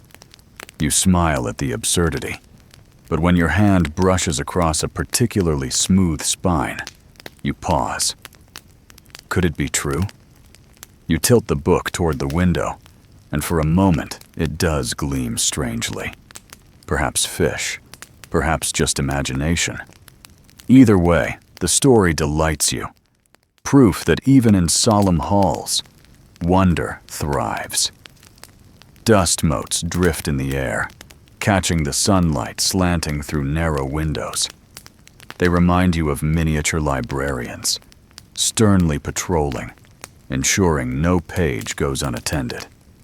You sneeze once, muffling it in your sleeve, and pray no one hears. A fellow novice down the row smirks, his own nose red from battling the dust. You both share the silent understanding that this work, while vital, is hardly glamorous. You climb a small ladder to reach a higher shelf. The wood creaks under your weight, and you steady yourself with one hand while tugging a heavy volume free with the other. The leather cover is cracked, the pages within yellowed but intact. As you flip through, you see lines of commentary in the margins, notes penned by long-dead monks. Some are serious, clarifying points of theology. Others are weary complaints. Cold today. Ink frozen. Pray for me. This book is endless. You chuckle softly. Across centuries, you find a kind of fellowship in their grumbling. Historians still argue whether libraries like this were accessible only to monks or whether lay scholars occasionally entered. Some accounts suggest that emperors and nobles sent agents to borrow volumes. Others, that the shelves were jealously guarded, opened only to the cloisters' own. The debate lingers like dust in the air, and as you turn the pages, you wonder how many eyes have actually read these words. Are you among the few or the many? The question gives the moment a hushed gravity. You replace the book carefully, whispering an apology for disturbing its rest. The shelves groan as if in reply. You descend the ladder, your arms powdered with dust, your robe smeared faintly gray. You think of your earlier blots and crooked letters, and realize this, too, is part of the chain. Guarding, maintaining, ensuring that words survive not only ink, but also time. In a darker corner, you find a pile of scrolls, brittle and cracked. They look fragile enough to crumble at a touch. You resist the urge to unroll them, knowing that without proper care, they might disintegrate. Still, you imagine what they might contain. Lost plays, forgotten treatises, perhaps just grocery lists of monks long dead. You smile at the thought of future scholars, squinting over a parchment that reads, "More onions, less garlic." Your task for the day is to create a simple inventory. You dip your quill into ink and begin noting titles, descriptions, conditions. Your handwriting, once shaky, flows more confidently now, even as you wrestle with the dust clogging your nose. You take pride in the neatness of your lines, remembering the master's admonition, clarity above all. Cataloging may lack glamour, but it too is sacred in its way. The hours pass in quiet labor. Occasionally, a senior scribe wanders in to fetch a volume, his robes trailing faintly through the dust. He nods at you without speaking, as if acknowledging your presence, but reminding you of your insignificance compared to the books themselves. You accept the gesture. It feels fitting. At midday, you step back from the shelves and survey your work. The inventory is far from complete, but it is tidy, ordered, ready for the master's review. More importantly, you feel a sense of intimacy with the library now. It is no longer a shadowy maze, but a community of silent voices, each waiting for its turn to speak. A fly buzzes past your ear, and you wave it away, remembering yesterday's embarrassment. It lands on a spine, rubbing its legs, as if claiming ownership of Aristotle. You sigh. Even the greats are not immune to flies. Historians still argue whether Byzantine libraries were truly organized, or whether they leaned on the memories of monks to locate texts. Some describe meticulous catalogs. Others chaotic heaps of volumes piled on shelves. Your day's work convinces you both versions are possible. Some shelves gleam with order. Others look as though books were shoved in haste, perhaps after a hurried reading or a late-night prayer. Either way, the library endures, imperfect yet unbroken. By evening, your robe is coated in dust, your throat raw, your hands ink-stained once again. Yet your spirit feels lighter. You have touched history with your fingertips, breathed its dust into your lungs, and walked among voices centuries old. The shelves are not dead. They are alive, waiting, whispering. You leave the library as the sun dips, carrying the smell of parchment on your skin. The courtyard greets you with open air, the fountain dripping steadily, the cypress trees swaying in the breeze. You pause, looking back at the library door, and whisper softly, "Rest well. Tomorrow will bring more copying, more ink blots, more aching fingers. But tonight, you carry the quiet majesty of the shelves in your heart, their endless rows etched in memory. The books, the dust, the whispers, they are yours now, part of your journey." The day arrives when the library's hush is broken by voices far louder than the scratching of quills. You return to the scriptorium after morning prayers and discover the benches unusually crowded, not just with monks, but with visitors. They are scholars, traveling theologians drawn to the monastery to examine disputed manuscripts. Their robes are richer, their sandals newer, their expressions less weary than those of the resident scribes. You take your seat quietly, trying not to stare, but the energy in the room hums like a taut string. The master clears space at the central table, laying out several codices bound in dark leather. Their pages gleam with careful lettering, but it is not beauty that has brought these men together. It is argument. Already their voices rise, echoing against the rafters, unsettling the silence that usually reigns here. One scholar, tall and narrow-eyed, insists that the phrasing in a homily is corrupt, altered by careless hands in an earlier century. He jabs at the page with a long finger, declaring, "This word changes the entire meaning of the passage." Another, shorter but broad-shouldered, counters fiercely, claiming the text is faithful to the original. He quotes lines of Greek from memory, his voice rolling like thunder across the chamber. Historians still argue whether Byzantine monasteries welcomed debate or merely tolerated it. Some evidence suggests that scriptoria doubled as arenas, where theological disputes unfolded line by line, word by word. Others argue these were rare intrusions, tolerated only when manuscripts of great importance were in question. Today, at least, you see the truth in the first claim. The scriptorium has become both library and battlefield. Your quill lies forgotten in your hand as you watch. The scholars' faces flush, their voices rising and falling like waves. They pace, gesture, point to margins. One slams his palm onto the table for emphasis, startling a novice into dropping his quill. You stifle a laugh, grateful it wasn't you.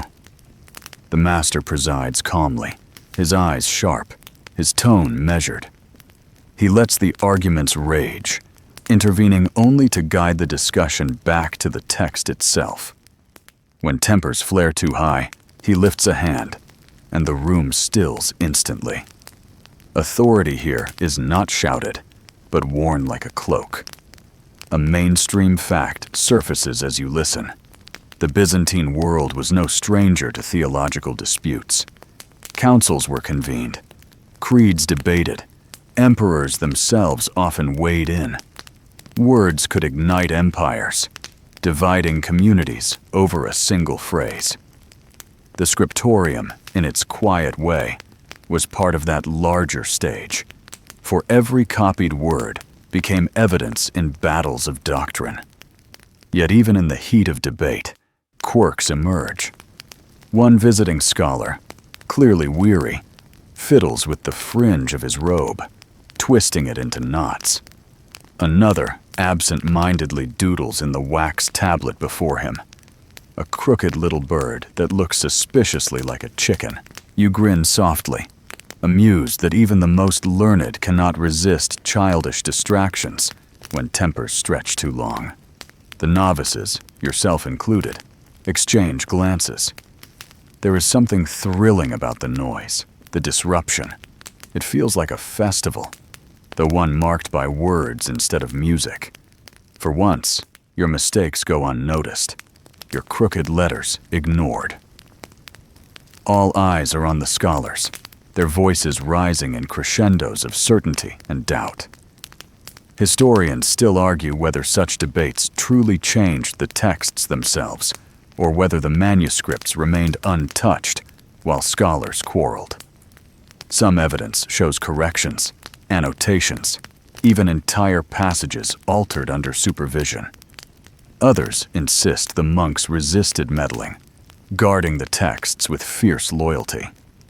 As you watch one scholar urge a correction while another resists, you realize both outcomes are possible. Words are fragile things, and so are those who guard them. The debate stretches into the afternoon. Bread and cheese are brought, eaten hastily between arguments.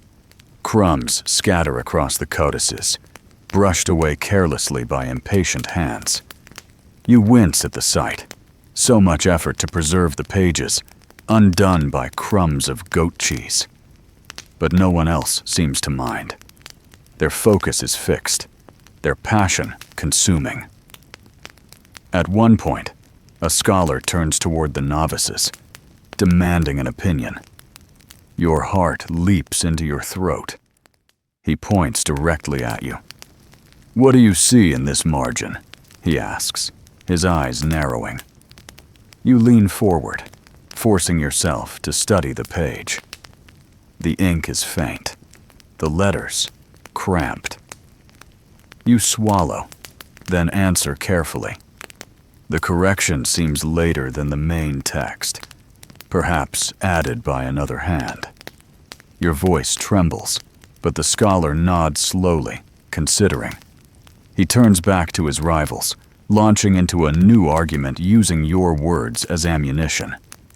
You slump back, stunned. You have become, however briefly, part of the battlefield. The master's gaze brushes across you, unreadable, then settles back on the scholars. You exhale, relief mingled with pride.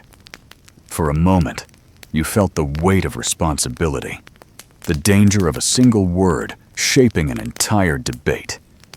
It is exhilarating and terrifying in equal measure. As evening falls, the arguments subside, not resolved, but exhausted. The scholars retreat to the refectory, still muttering, still glaring. The master closes the codices carefully, his hands reverent. The silence of the scriptorium returns, heavy, but welcome. The novices begin to tidy their desks, whispering about the spectacle. One mimics the scholar's wild gestures. Another exaggerates their thunderous voices. You laugh quietly, grateful for the release of tension. Yet beneath the humor, a seriousness lingers. You have glimpsed the power of words, the way a single phrase can spark hours of fury. A quirky memory lingers as you leave. The crooked chicken doodled absent-mindedly on the wax tablet. Perhaps centuries from now, some scholar will study it with solemn intensity, debating its symbolism, never knowing it was the product of boredom during an argument about doctrine. The thought comforts you. Even in the most serious of places, absurdity finds its niche. Outside, the courtyard glows with twilight. The fountain trickles steadily, indifferent to human quarrels. The cypress trees sway gently, untroubled by doctrine.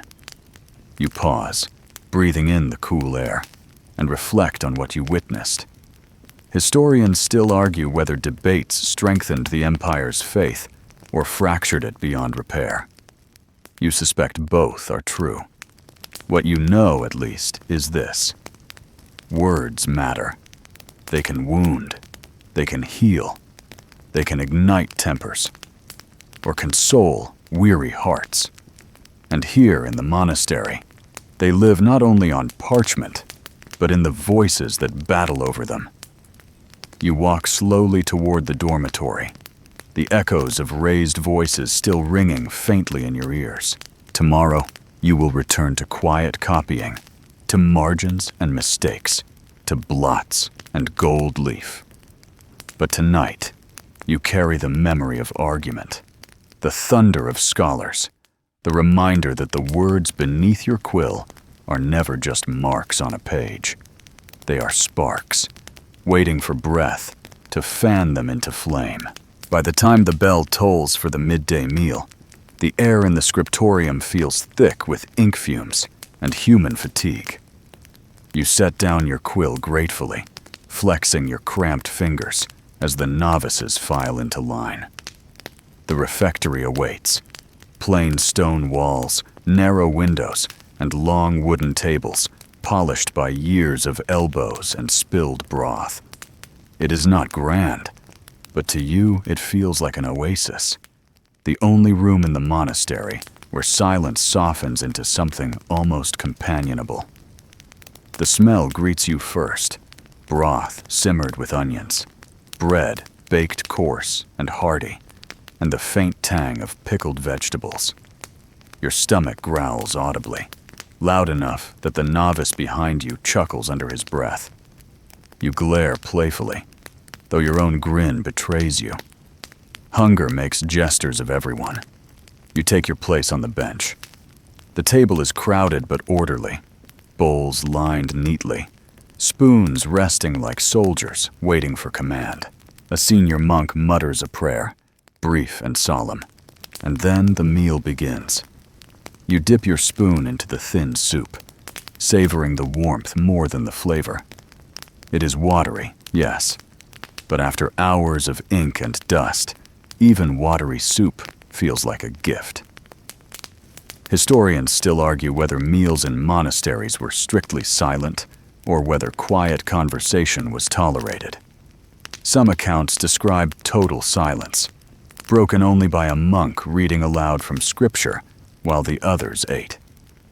Others tell of hushed gossip, whispered stories, laughter hidden behind cupped hands. In this refectory, the truth leans toward compromise. The master's presence keeps voices low, but they are not absent. Murmurs hum softly, rising and falling like waves. You listen more than you speak. Across the table, two novices exchange complaints about the morning's debates in the scriptorium. One groans that his arm still aches from holding a manuscript for the scholars. The other swears he saw one dignified visitor spill crumbs directly onto a priceless page. You suppress a smile, recalling the goat cheese incident yourself. The rumor spreads quickly, each retelling exaggerating the crumbs into near catastrophe. Soon, the tale involves an entire loaf of bread falling onto the codex. You shake your head, amused at how swiftly stories grow.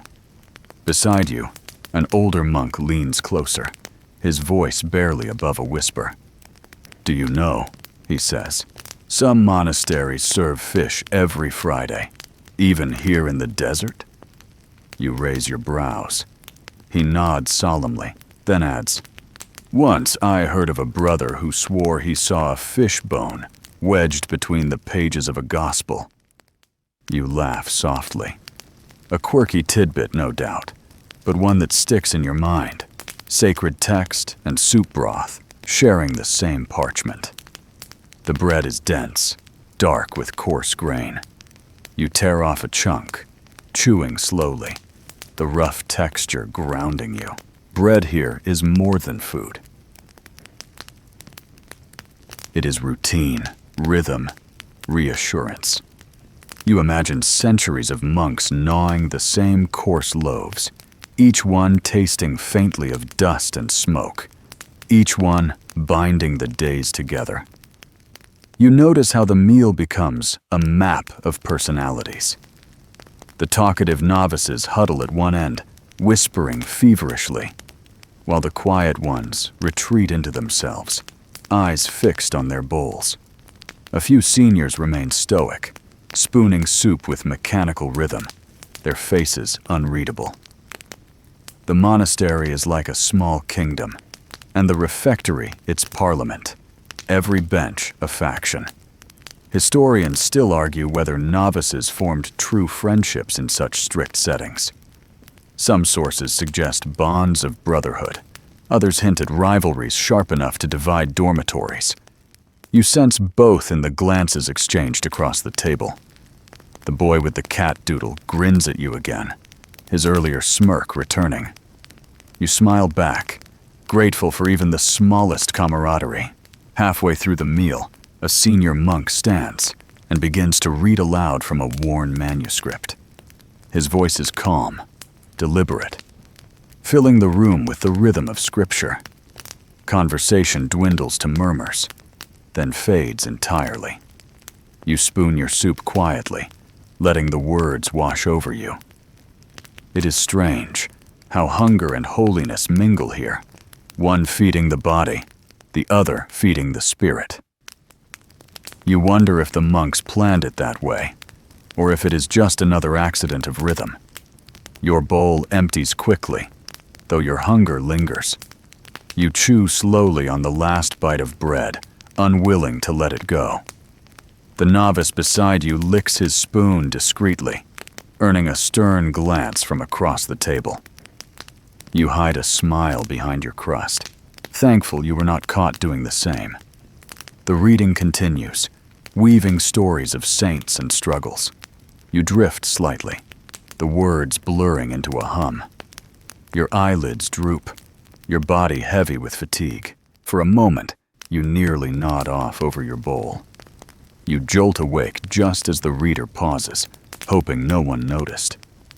Historians still argue whether refectories were places of genuine nourishment or merely another form of discipline.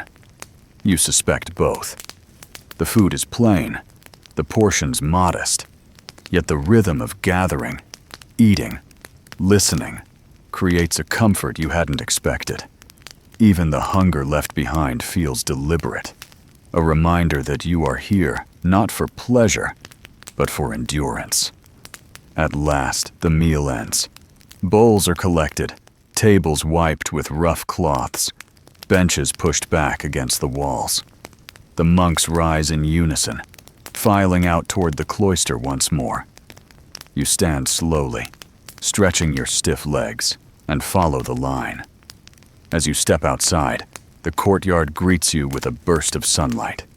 The fountain sparkles, pigeons flutter, the cypress trees sway gently. For a moment, you pause, soaking in the warmth, grateful for air unclouded by ink and dust. The meal may have been plain, but the freedom to stand, stretch, and breathe deeply feels like a feast. You glance back toward the refectory door. Inside, the clatter of bowls still echoes faintly. Tomorrow, the same soup, the same bread, the same quiet gossip will greet you again. And yet, you realize that sameness is its own gift. In repetition lies comfort. In routine lies strength. Your stomach still grumbles slightly, but your heart feels steadier. You have eaten. You have listened. You have shared in the quiet chorus of voices. You are not alone here, even in silence. The refectory has reminded you of that. The bell rings again, calling you back to duty. You sigh, brushing crumbs from your robe, and prepare to return to ink and vellum. But as you walk, The warmth of soup still lingers in your chest, and the echo of whispered laughter hums softly in your ears. For a novice, that is enough to face the long afternoon ahead. The bell fades into silence as you shuffle back into the scriptorium, the heaviness of bread and soup still warm in your belly. Afternoon light spills through the narrow windows, not the golden glow of morning, but a sharper, flatter brightness, casting long shadows across the desks. You settle into your place, quill and parchment waiting, and steel yourself for the next stretch of work. This time, the master has assigned you to cataloging texts, a duty both tedious and terrifying. He slides a stack of codices toward you, their spines cracked, their covers worn smooth by years of use. Record their titles, record their conditions, record them properly, he says, each word clipped and deliberate. You nod quickly, though your stomach tightens at the weight of the task. Copying text at least gave you a model to follow. Cataloging requires judgment, precision, and the constant fear that you will miss something crucial. You open the first volume. The leather is dry and brittle, flaking at the edges. Inside, the text is still strong.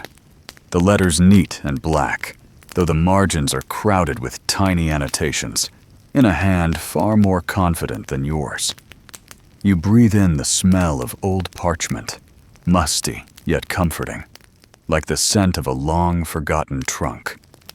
Dipping your quill, you begin to write. Title, author, condition. Your letters wobble slightly, betraying your nerves, but you remind yourself that clarity matters more than beauty. Historians still argue whether cataloging systems in Byzantine monasteries were formalized or haphazard. Some manuscripts survive with neat, ordered lists, suggesting rigorous discipline. Others reveal chaos. Titles scribbled on scraps, volumes piled without logic. You wonder which tradition you are continuing now. The master's stern eyes suggest the former, but the haphazard stacks before you hint at the latter. Perhaps the truth, as always, lies somewhere in between. The second book you open is a psalter, its pages worn soft by constant use. The corners curl. The ink has faded to a gentle brown, but the text is intact. You note its condition carefully, pausing to admire the occasional splash of red ink marking important verses. Even in weariness, beauty lingers. You whisper softly, still alive, as though speaking to the book itself. The novice beside you glances over, raising a brow, and you shrug sheepishly. A quirky tidbit you recall. Some catalogers were known to slip personal notes into their lists, observations about weather, mood, even gossip. One surviving record includes the line, "This book is heavy, and so am I." Another, "The rats are relentless." You grin at the thought of leaving your own mark. Perhaps centuries from now, some scholar will puzzle over why one entry in the catalog reads, "Inkpot nearly empty, patience entirely so." You return to work, your quill scratching steadily across the parchment. The rhythm is slower than copying text, but no less demanding. Each title must be accurate, each condition described clearly. You pause often, squinting at faded letters, tilting the page toward the light to decipher a worn word. Sometimes you must guess, though you disguise your uncertainty with vague phrases. Condition, fair. Title, uncertain. It is safer to admit ignorance than to record a falsehood. The master passes by, scanning your work. He frowns slightly at one entry, then taps the page with a finger. "Too vague," he murmurs. "Be precise." You nod quickly, scratching out fair, and replacing it with binding cracked, margins frayed, ink fading. The master nods once and moves on. You exhale, shoulders loosening. Precision is survival. The afternoon stretches. The air grows heavy, thick with dust stirred from the pages. Your throat scratches, your nose itches, but you dare not sneeze again. The novices around you are equally weary, their movements slower, their sighs more frequent. Yet the room hums with persistence. No one dares stop. A mainstream fact comes to mind as you handle the volumes. Byzantine catalogues were sometimes copied and sent to other monasteries, allowing communities to know what texts their neighbors held. This sharing created a web of knowledge across the empire, linking cloisters separated by mountains, seas, and centuries. You imagine your own clumsy catalog entries, one day traveling beyond these walls, your crooked letters read by strangers far away. The thought both terrifies and excites you. You reach a book whose binding is unusually ornate, studded with bits of bronze. The clasps creak as you open it, revealing pages illuminated with vivid reds and blues. It is a gospel, clearly treasured, though the edges of the pages are singed. Fire, perhaps, or careless candles. You trace the charred edge lightly, imagining the peril it survived. You note its scars carefully, as though recording the wounds of a veteran soldier. Historians still argue whether monks saw damaged books as diminished or as more sacred for their survival. Some evidence suggests burned or torn texts were revered as martyrs, bearing the marks of trial. Others hint they were quietly discarded, replaced by fresher copies. As you stare at the charred gospel, you decide you prefer the first interpretation. Scars, after all, tell stories. The hours crawl, your eyes blur, your back stiffens, yet you continue. The catalog grows longer, each line another thread, binding you to the monastery's memory. You begin to feel less like a novice and more like a caretaker, entrusted with voices older and wiser than yourself. The task, dull though it seemed, carries its own quiet dignity. Now and then, you notice peculiarities. A page turned upside down and rebound incorrectly, a title misspelled, a margin note written in Latin instead of Greek. Each oddity you dutifully record. You imagine future readers puzzling over your descriptions, perhaps shaking their heads at your cautious phrasing. The thought keeps you steady. The sun dips lower, shadows stretching long across the desks. The master calls the work to a halt, signaling the end of the day's cataloging. Relief ripples through the novices. You stretch your aching fingers, set aside your quill, and gather the stack of books carefully. They feel heavier now, as though the weight of their recorded lives has settled into them. As you carry them back to their shelves, you whisper to each, "Rest well." It is absurd, perhaps, but the words comfort you. You have touched them, named them, preserved them. That is enough. Outside, the courtyard glows with evening light. The fountain drips steadily, the cypress trees sway gently, and the pigeons coo from their perches. You inhale deeply, savoring the fresh air after hours of dust and ink. The day has been long, but it has not been wasted. Historians still argue whether novices like you truly mattered in the grand chain of preservation. Some say only the masters shaped the legacy. Others insist every hand, however clumsy, left its mark.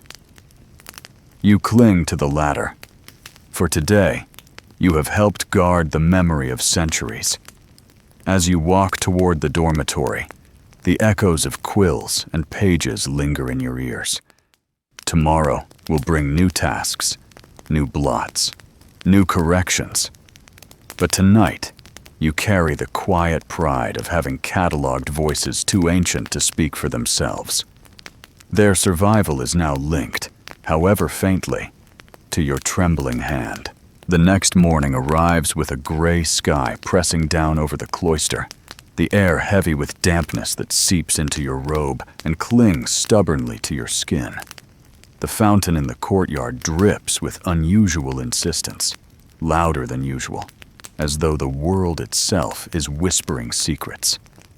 You follow the familiar path into the scriptorium, quill knife in hand, only to find that your duties have shifted again. The master greets you not with stacks of texts to copy or catalogues to compile, but with a quiet directive. You will tidy the north shelves. At first, the assignment feels like a reprieve. Shelving, dusting, arranging volumes. Hardly the same strain as gold leaf or meticulous copying. Yet as you make your way to the far corner of the library, a chill prickles your neck. The north shelves are dim, their windows narrow, their alcoves cluttered with volumes that seem to sulk in the shadows. Few monks linger here. The silence is deeper, more watchful. You lift the first book carefully, its leather cover stiff with age. Dust puffs into the air, stinging your eyes. As you wipe the spine with your sleeve, you notice the title scratched faintly in Greek, Commentary on the Psalms. Harmless enough. You place it neatly back in its slot and move on. But the next volume bears no title at all, its cover cracked, its stitching fraying. Curiosity tugs at you. You open it just a fraction, enough to glimpse the contents. Dense text in a hand unfamiliar, the margins crowded with sharp, hurried notes. You cannot decipher the meaning, but something in the script feels different, more urgent, less careful. Historians still argue whether monasteries intentionally hid certain texts, or whether such volumes simply drifted into obscurity through neglect. Some point to secret libraries, where forbidden works were locked away, accessible only to the bravest or most reckless scholars. Others dismiss the idea as romantic exaggeration. Standing here, the truth feels tangible. These shelves hum with secrecy, as though holding their breath. You slide the book back quickly, heart thumping. It is not your place to pry. Yet the sensation lingers, a whisper at the edge of thought. Read me, understand me, carry me forward. You shake your head. You are a novice, not a thief of knowledge. As you continue, you notice oddities tucked among the volumes. A scroll bound in a strip of faded red cloth. A codex whose pages are stained not by fire or water, but by something you cannot name. A strange gray smudge spreading like a shadow. One book is bound in what looks suspiciously like stitched-together scraps of older manuscripts, words bleeding faintly through from their previous lives. You touch the cover with a mixture of awe and unease. A quirky tidbit you once heard from another novice resurfaces, that some monks copied heretical texts not to preserve them, but to refute them, filling margins with arguments and condemnations. The heresy itself might survive in these pages, only because someone was determined to prove it wrong. You wonder if these north shelves are such a place, a repository not of treasures, but of dangers, the voices of ideas the church preferred buried. The light in this alcove is dim, forcing you to work slowly. Dust clings to your robe, black smudges streak your hands, but you press on, straightening the leaning stacks. Each time you place a book back on the shelf, you feel as though you are tucking a restless child back into bed, urging it to sleep. Yet you cannot shake the sense that some of them are wide awake, watching you with invisible eyes. Historians still argue whether novices were warned away from forbidden works, or whether they stumbled on them accidentally, as you seem to have done. Stories linger of monks punished for reading too curiously, their hunger for knowledge mistaken for rebellion. Others suggest that curiosity was quietly encouraged, for how else could the church know what it opposed? You find yourself caught between fear and fascination, torn between obedience and wonder. Your quill knife slips from your fingers, clattering onto the stone floor. The sound echoes harshly in the silence, and you freeze, glancing toward the doorway. No one comes. Still, the noise feels like a transgression, a reminder that you are not alone, even when no one else is here. You kneel quickly, scoop up the knife, and return to your task with exaggerated care. One volume, wedged tightly between two letter tomes, resists your tug.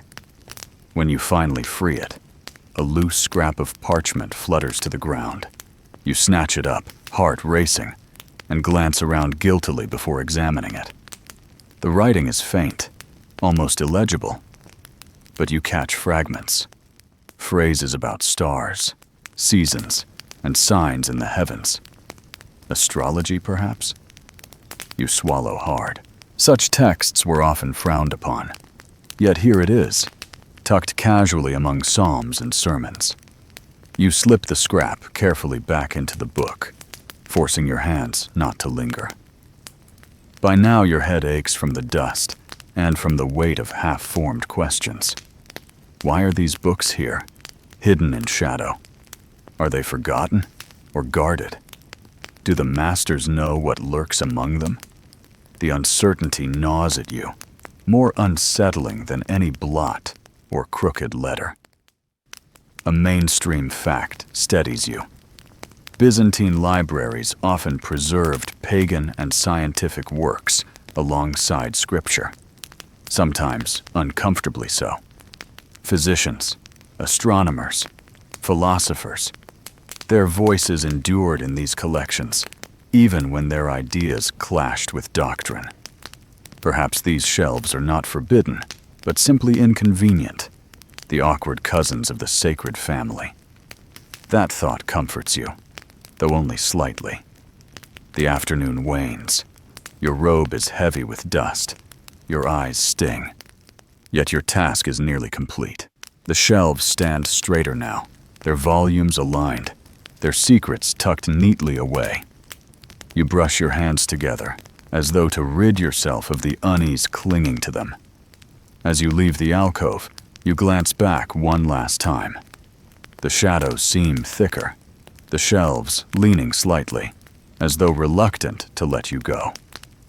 You whisper softly, "Rest," echoing the habit you've formed, though this time the word carries a plea rather than a blessing.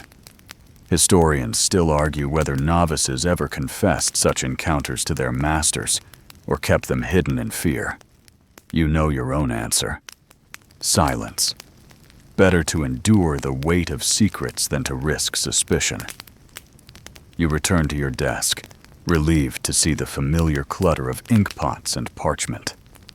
The scriptorium feels safer now, its monotony a shield.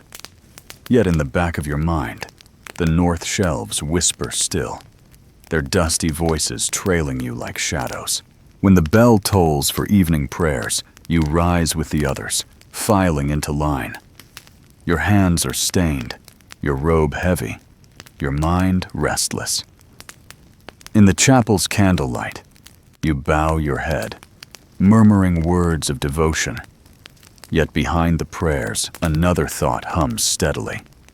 Knowledge is never silent, even when hidden.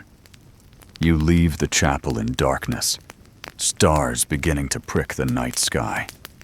Their faint glow reminds you of the parchment scrap with its talk of signs and heavens. You glance upward, half expecting to see a message written in the constellations. The sky remains stubbornly silent, but your heart races anyway. Tomorrow will bring another task: copying, cataloging, correcting. But tonight, you carry the weight of whispers. The north shelves have shown you a glimpse of knowledge, both sacred and unsettling. You do not know whether you are meant to fear it or cherish it. For now, you do both. Evening comes again, and the weight of the day clings to your shoulders as heavily as the dust from the north shelves. You make your way back into the scriptorium one final time before prayers, for the master has ordered all novices to clean their tools and prepare their desks for tomorrow. This too is a ritual. Ink stains scrubbed away, quills sharpened, parchment stacked. Even endings must be orderly. You sit at your bench, staring at the small chaos you have created. Ink blotches speckle the wood. Crumbs of scraped vellum cling to the edges. Your rag is stiff with dried smears. The quill itself looks battered, its tip split, its feather frayed. You sigh, picking up your knife once more.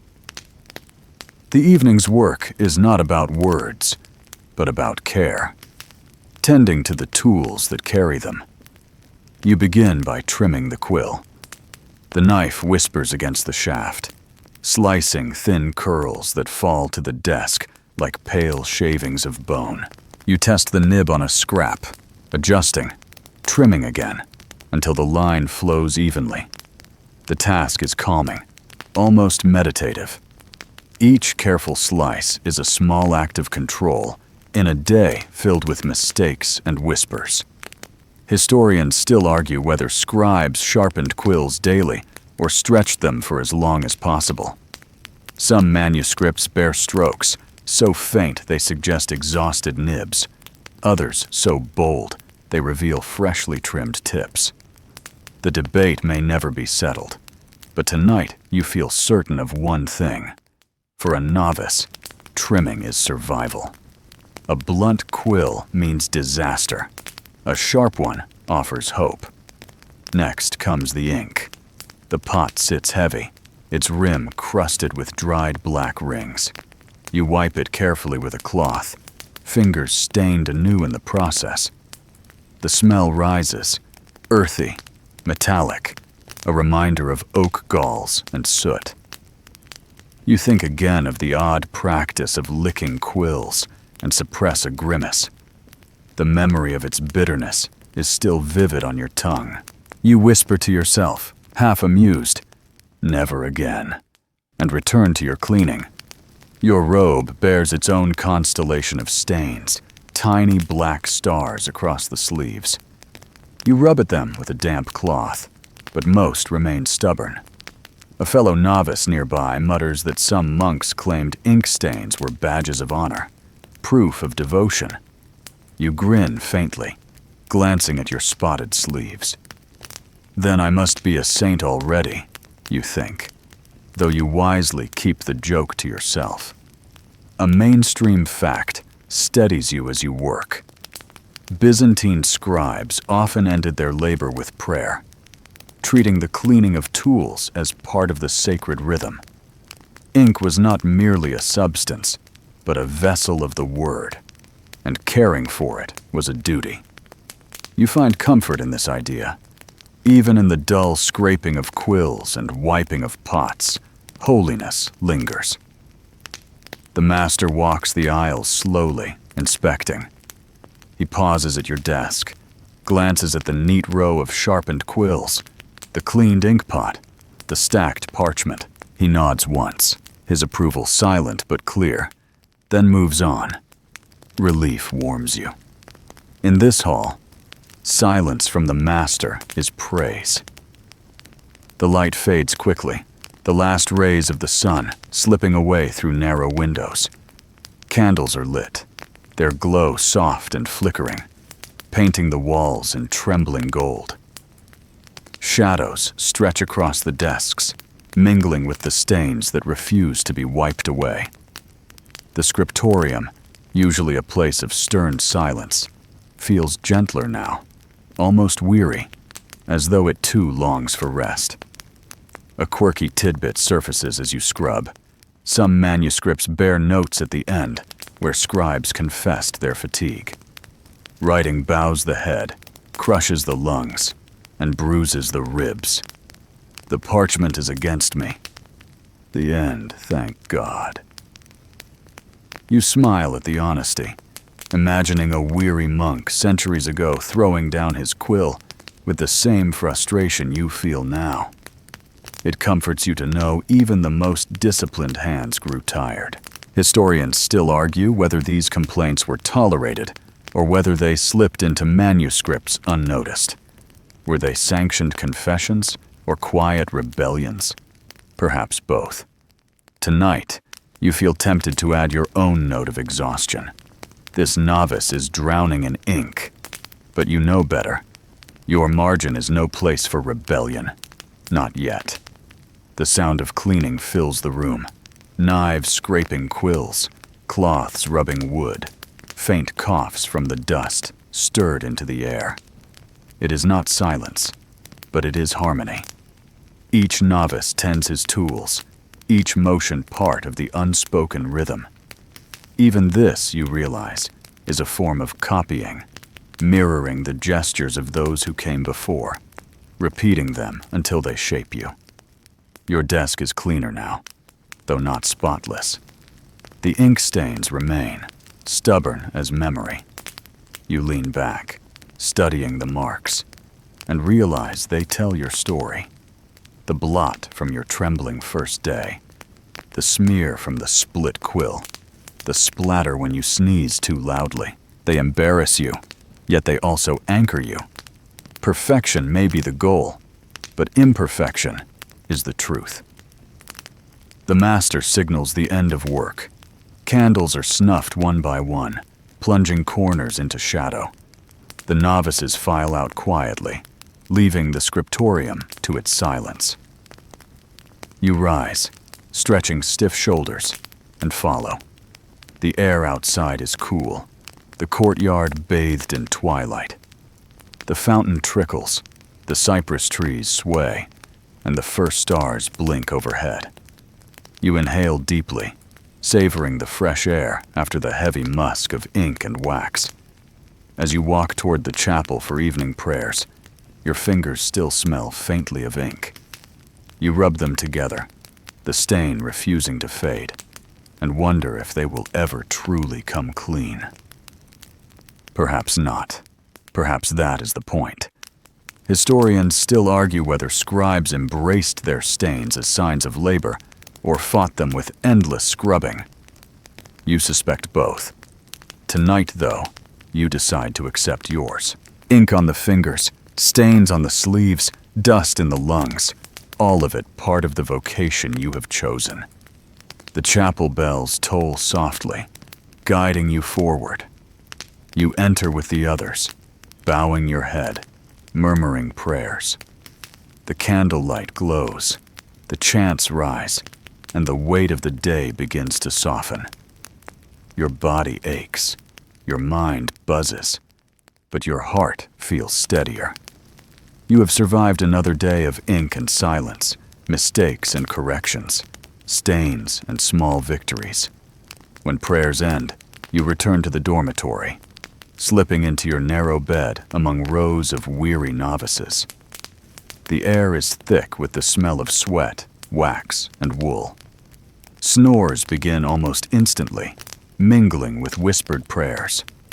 You lie awake a moment longer, staring at the rafters, fingers still faintly black. You think of the gold leaf you touched, the secret shelves you dusted, the blot you scraped away. Each day has its own trial, its own lesson. Tonight's lesson is simple. Even in cleaning, devotion hides. The ink stains may never leave, but neither will the memory of words preserved. You close your eyes, letting the weight of fatigue pull you into dreams. The dormitory at night is a strange chorus, a mixture of snores, sighs, and the occasional muffled cough echoing beneath the wooden rafters.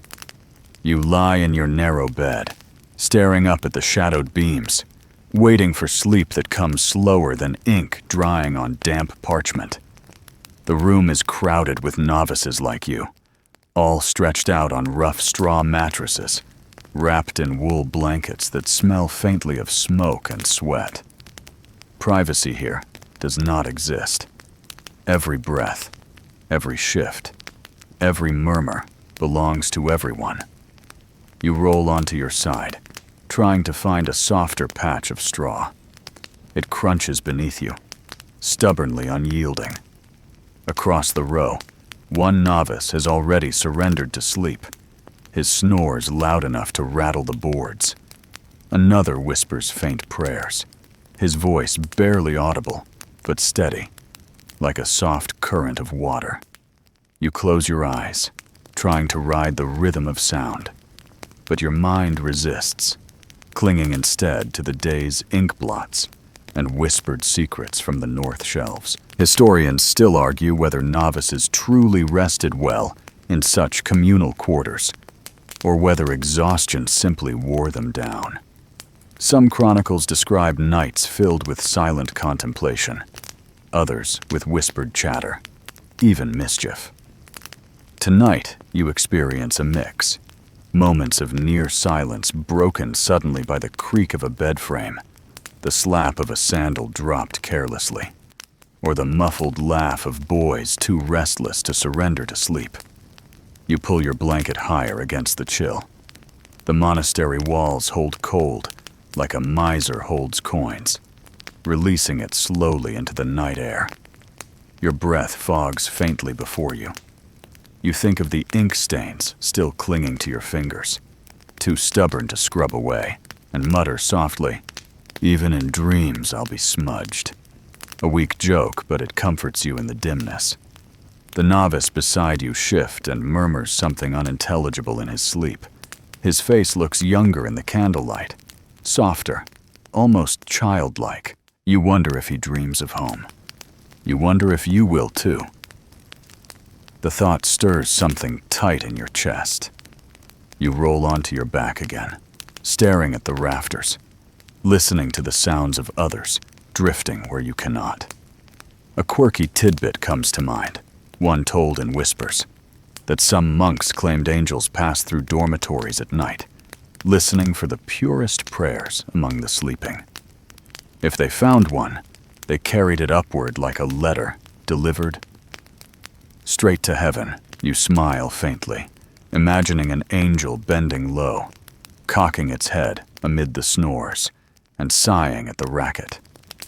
Perhaps tonight no prayers will be chosen, or perhaps the whispered mumble of your neighbor is enough. The dormitory air thickens as the night stretches. The warmth of dozens of bodies turns the chill into dampness.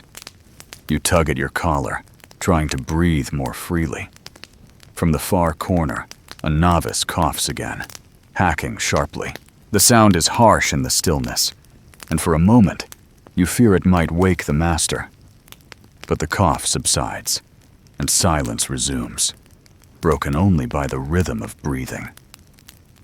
Historians still argue whether illnesses spread quickly in such close quarters, or whether the discipline of monastic life kept them at bay.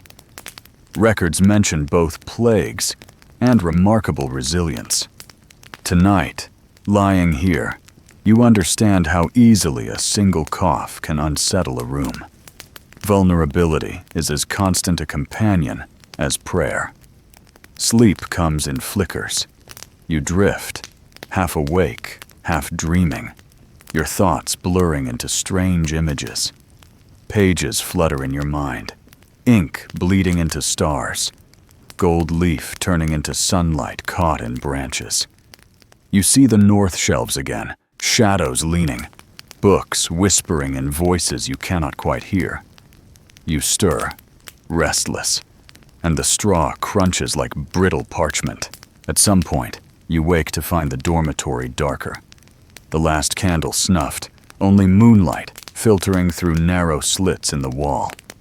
Shadows stretch long across the floor, bending strangely around the sleeping forms.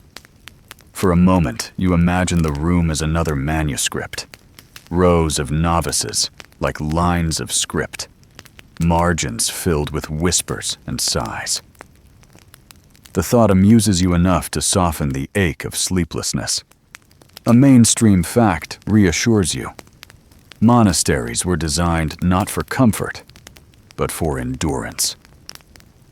The dormitory's narrow beds and crowded air are not flaws, but choices, reminders that discipline extends even into rest. You are here not to indulge, but to learn persistence, to let the body yield to hardship as the mind yields to prayer. You breathe deeply, reminding yourself that discomfort is part of the vow. Still, your body rebels. Your hip aches against the straw. Your arm numbs where it presses into the hard frame. You shift again, trying not to disturb the novice beside you.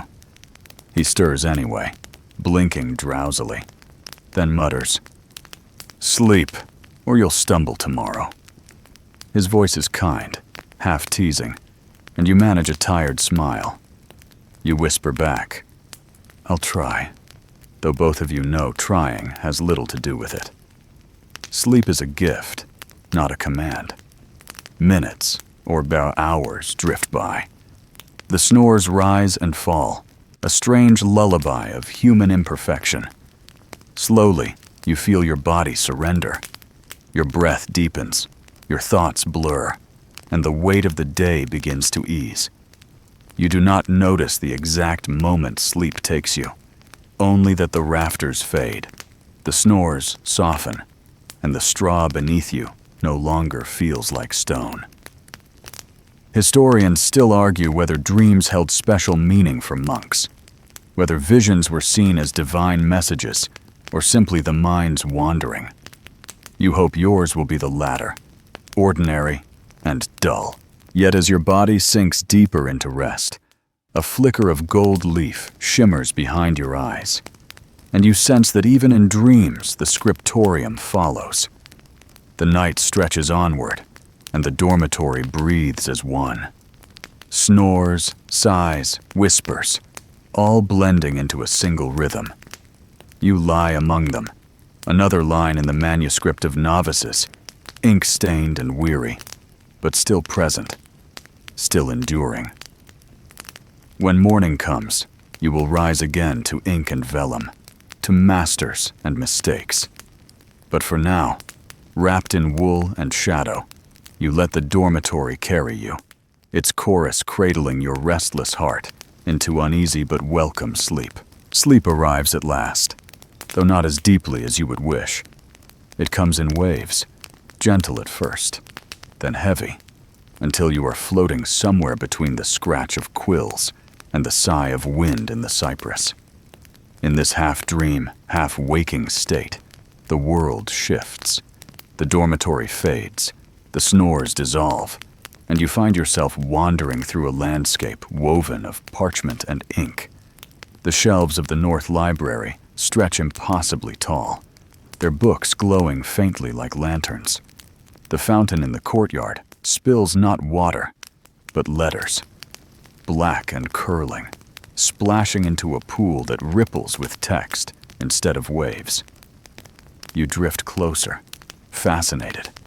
The letters swirl into shapes, fish, birds, even the outline of a human face.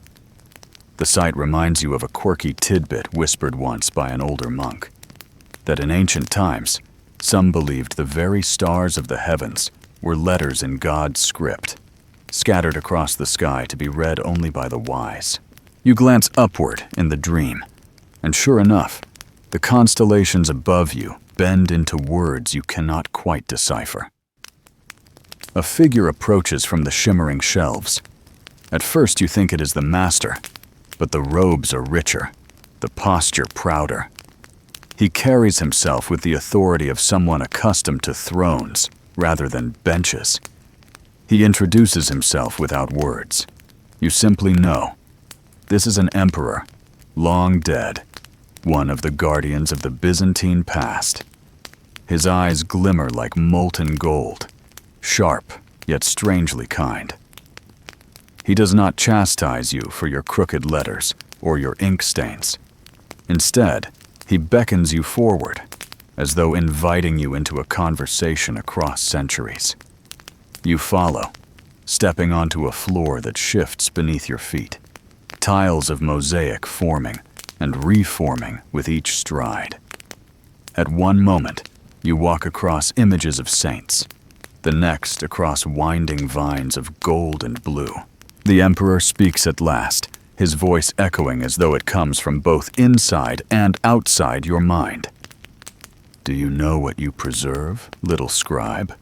Not ink, not skin. You preserve us, the memory of those who have walked before, the weight of our prayers, the breath of our thoughts. The words strike deep. You bow, clumsy in your dream body, stammering that you are unworthy. The Emperor smiles faintly, then leans closer. Historians still argue whether emperors ruled by divine right or by fragile circumstance. I tell you this, without scribes, our words would vanish, and without our words, our power would crumble. Remember this when your hand trembles. His form dissolves into motes of gold that scatter into the dream air, leaving you trembling, though not with fear. The scene shifts again. Now you stand in a chamber lit by dozens of candles. A philosopher sits at a low desk, his beard tangled, his eyes sharp with curiosity. He scribbles furiously on wax tablets, muttering about the movements of stars and the balance of humors in the body. He glances up, sees you, and laughs. Ah, another student come to question whether the earth sits still or moves beneath us. He leans closer, lowering his voice. Historians still argue whether we understood more than we claimed, or whether fear kept our tongues tied. Perhaps both. Perhaps knowledge always trembles between silence and speech. His laughter echoes, fading into the rustle of turning pages. You wander deeper into the dream, each step carrying you further into dialogues with ghosts. A saint appears next, radiant, eyes weary, yet filled with gentleness. She whispers that even the smallest word copied faithfully is a prayer in itself, that every blot forgiven mirrors grace. You nod, overcome, though her form fades quickly, leaving behind only the faint scent of beeswax and lilies. The dream tilts again. Now the dormitory returns, but it is not as you left it. The novices sleep in their rows, yet their bodies are transformed into letters, curved spines as alphas, bent knees as betas, curled arms as omegas. You step among them, the manuscript of human flesh, each one a living word. You laugh softly at the absurdity, though the laughter catches in your throat when you realize your own body too is part of the text. You glance down. Your legs form the strokes of a kappa, your arms the curve of a row. You are written into the page whether you wish it or not. A mainstream fact drifts into your mind, even here. Byzantine dreams were often considered visions, sometimes divine, sometimes demonic. Monks recorded them, debated them, even sought guidance from them. Some were dismissed as mere exhaustion, others exalted as prophecy. You wonder which yours will be, if you even dare to share it. The dream thickens, pulling you deeper. You stand once more before the fountain in the courtyard, its waters now calm. Reflected in the surface are not stars, not letters, but faces. Your fellow novices, the master, the scholars who argued so fiercely. Each face looks upward, waiting. Then the surface ripples, and the reflection shifts into your own face, ink-stained and weary. The voice of the Emperor returns, faint but clear. Endure. That is enough. You wake with a start. The dormitory is still dark. though faint light creeps through the narrow slits of the wall. Snores rumble, whispers stir. Someone shifts in their sleep. Your heart hammers, your breath ragged. You lie still, clutching your blanket, trying to steady yourself. It was only a dream, you tell yourself. Only the restless wanderings of a tired mind. And yet, the memory of gold moats and whispering philosophers lingers too vividly to dismiss. You roll onto your side, staring at the outline of the novice beside you. His face is peaceful in sleep, untroubled, as if no emperors or philosophers haunt his dreams. You envy him, though part of you cherishes what you saw. Perhaps dreams, like margins, leave room for things too strange or fragile to fit in the main text of life. The first bell of dawn rings, soft but insistent. The dormitory stirs reluctantly. Novices yawn, stretch, rub their eye. Someone groans, muttering about the hardness of the straw. Another sneezes, setting off a ripple of muffled laughter. You sit up slowly, your body heavy, but your mind oddly light, as if the dream's weight has transformed into a kind of fuel. You glance at your hands. Ink still stains your fingers. Dark smudges stubborn despite your scrubbing yesterday. They remind you of the dream's promise, that even the smallest mark carries weight.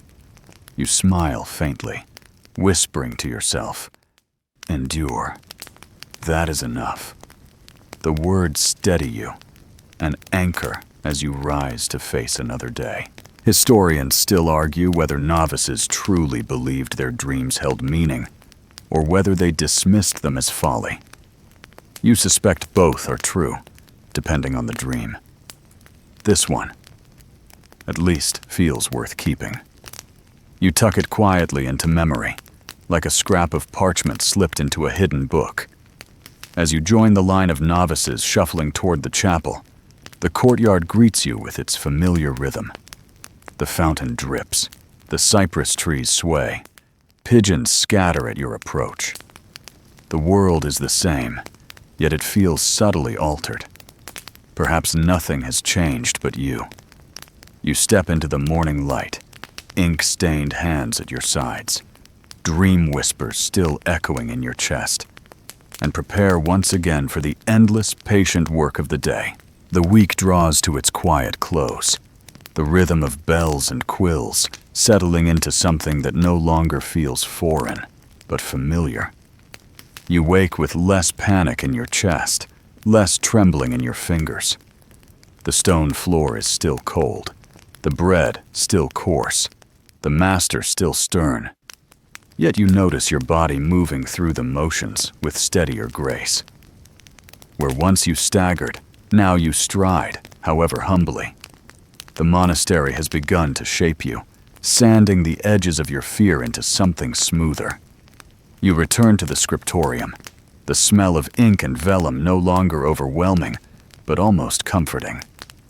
The scratches of quills around you feel like a song you now know the tune of. You glance at your page and see crooked letters, yes, but also progress. Strokes firmer, spacing cleaner, fewer blots threatening to devour the sacred text. Even your margins hold dignity, empty yet steady, waiting for whatever future words may need their space. Historians still argue whether novices like you ever truly mastered their craft, or whether only a few endured long enough to leave lasting marks. Yet as you copy your lines today, you feel that mastery is less a finish line than a rhythm, a willingness to return each morning, to dip quill to ink even when your hand aches. Perhaps the victory lies not in perfection, but in persistence. At midday, you pass through the courtyard once again. The fountain's drip, once unnerving, now feels like a metronome for your thoughts. The cypress trees, once stiff and severe, seem almost companionable. You pause to watch pigeons scatter into the sky, their wings beating like pages turning. You smile faintly, realizing how even the simplest sights have woven themselves into your daily prayer. The afternoon brings more cataloguing, but you no longer resent it. The dust still clings, the titles still blur, yet you feel kinship with the books. They, too, are imperfect survivors, scarred yet enduring. You run your fingers along their spines, as if greeting old friends. The north shelves still whisper, but their voice feels less threatening now, more like a reminder that knowledge always hides in shadows as well as light. When evening falls, you scrub your tools with calmer hands. The ink stains refuse to fade, but you no longer see them as shame. They are proof. You have worked, you have endured, you have carried words across time. You tuck the cleaned quills neatly in their row, stack your parchment, and feel the quiet satisfaction of a task done faithfully, if not flawlessly. The dormitory greets you with its usual chorus of snores and sighs, but you settle more easily among them now. The straw still crunches, the wool still scratches, yet you find comfort in the sameness. Even the snores of your neighbor sound less like curses and more like the punctuation of a shared sentence. You smile faintly, letting the rhythm of breathing carry you toward sleep. Dreams return, softer this time. No emperors or philosophers appear. No strange words white ripple across the sky. Instead, you see only a desk, a quill, a page half filled. The letters wobble, but the page gleams faintly, as though proud of its own endurance. You wake with the image lingering, a reminder that even crooked lines carry weight when they are honest. By week's end, you reflect on what has passed, the blots and mistakes, the stern glances, the laughter muffled into sleeves, the gold leaf trembling like sunlight, the dust whispering from forgotten shelves, the soup and bread that sustained you. None of it glamorous, all of it binding you quietly into the rhythm of a scribe's life. You understand now why so many records survive, not because scribes sought glory, but because they simply kept going. You step into the courtyard one last time before prayers. The evening sky glows faintly, stars just beginning to pierce the dark. The fountain's drip echoes like a heartbeat, steady and sure. You breathe deeply, letting the cool air fill your lungs, and feel a strange peace settle in your chest. You are not yet skilled, not yet confident, but you belong here now. The ink on your fingers, the ache in your hand, the dust in your robe, all of it is proof. The bell tolls, low and calm, summoning you to prayer. You turn toward the chapel, your steps steady, your heart lighter. The week has drawn to its close, and with it, your fear. In its place stands quiet acceptance. You will return tomorrow, and the next day, and the next, carrying forward words that are older than you, stronger than you, yet entrusted to your trembling hand. That is enough. Now the pace slows, and the rhythm softens. The quills rest. The ink pots are closed. The pages wait silently in the darkened hall. You set aside the day's weight, letting the ache in your hands drift outward, leaving only warmth behind. The stone walls that felt so heavy now seem to cradle you gently, as if the monastery itself whispers, "You have done enough for today." The courtyard lies quiet under the stars, the fountain dripping steadily into still water. The cypress trees sway faintly, their shadows long but harmless, their whispers soft as lullabies. You breathe in the cool night air, feeling it settle into your chest like a calm tide. The noise of the day fades, replaced by silence that soothes rather than judges. Even the memory of stern eyes and crooked letters dissolves into something tender. You return in thought to the dormitory, the rows of beds like lines of text. Each novice, another word. Each breath, another rhythm. Together you form a page, imperfect but whole. And the page belongs to a story that stretches beyond you. That story is still being written, line by line, night by night, dream by dream. You are part of it now, woven into its margins, carried gently forward. Let your eyes grow heavy, your breathing slower. Let the last images fade, the shimmer of gold leaf, the whisper of dust, the sound of quills like rain on stone. There is nothing more to fix, nothing more to carry. Only rest remains, and the promise of tomorrow's quiet work. So close your eyes, drift softly, and let the story end here for tonight. Sleep deeply, scribe, and let the words wait for you in the morning.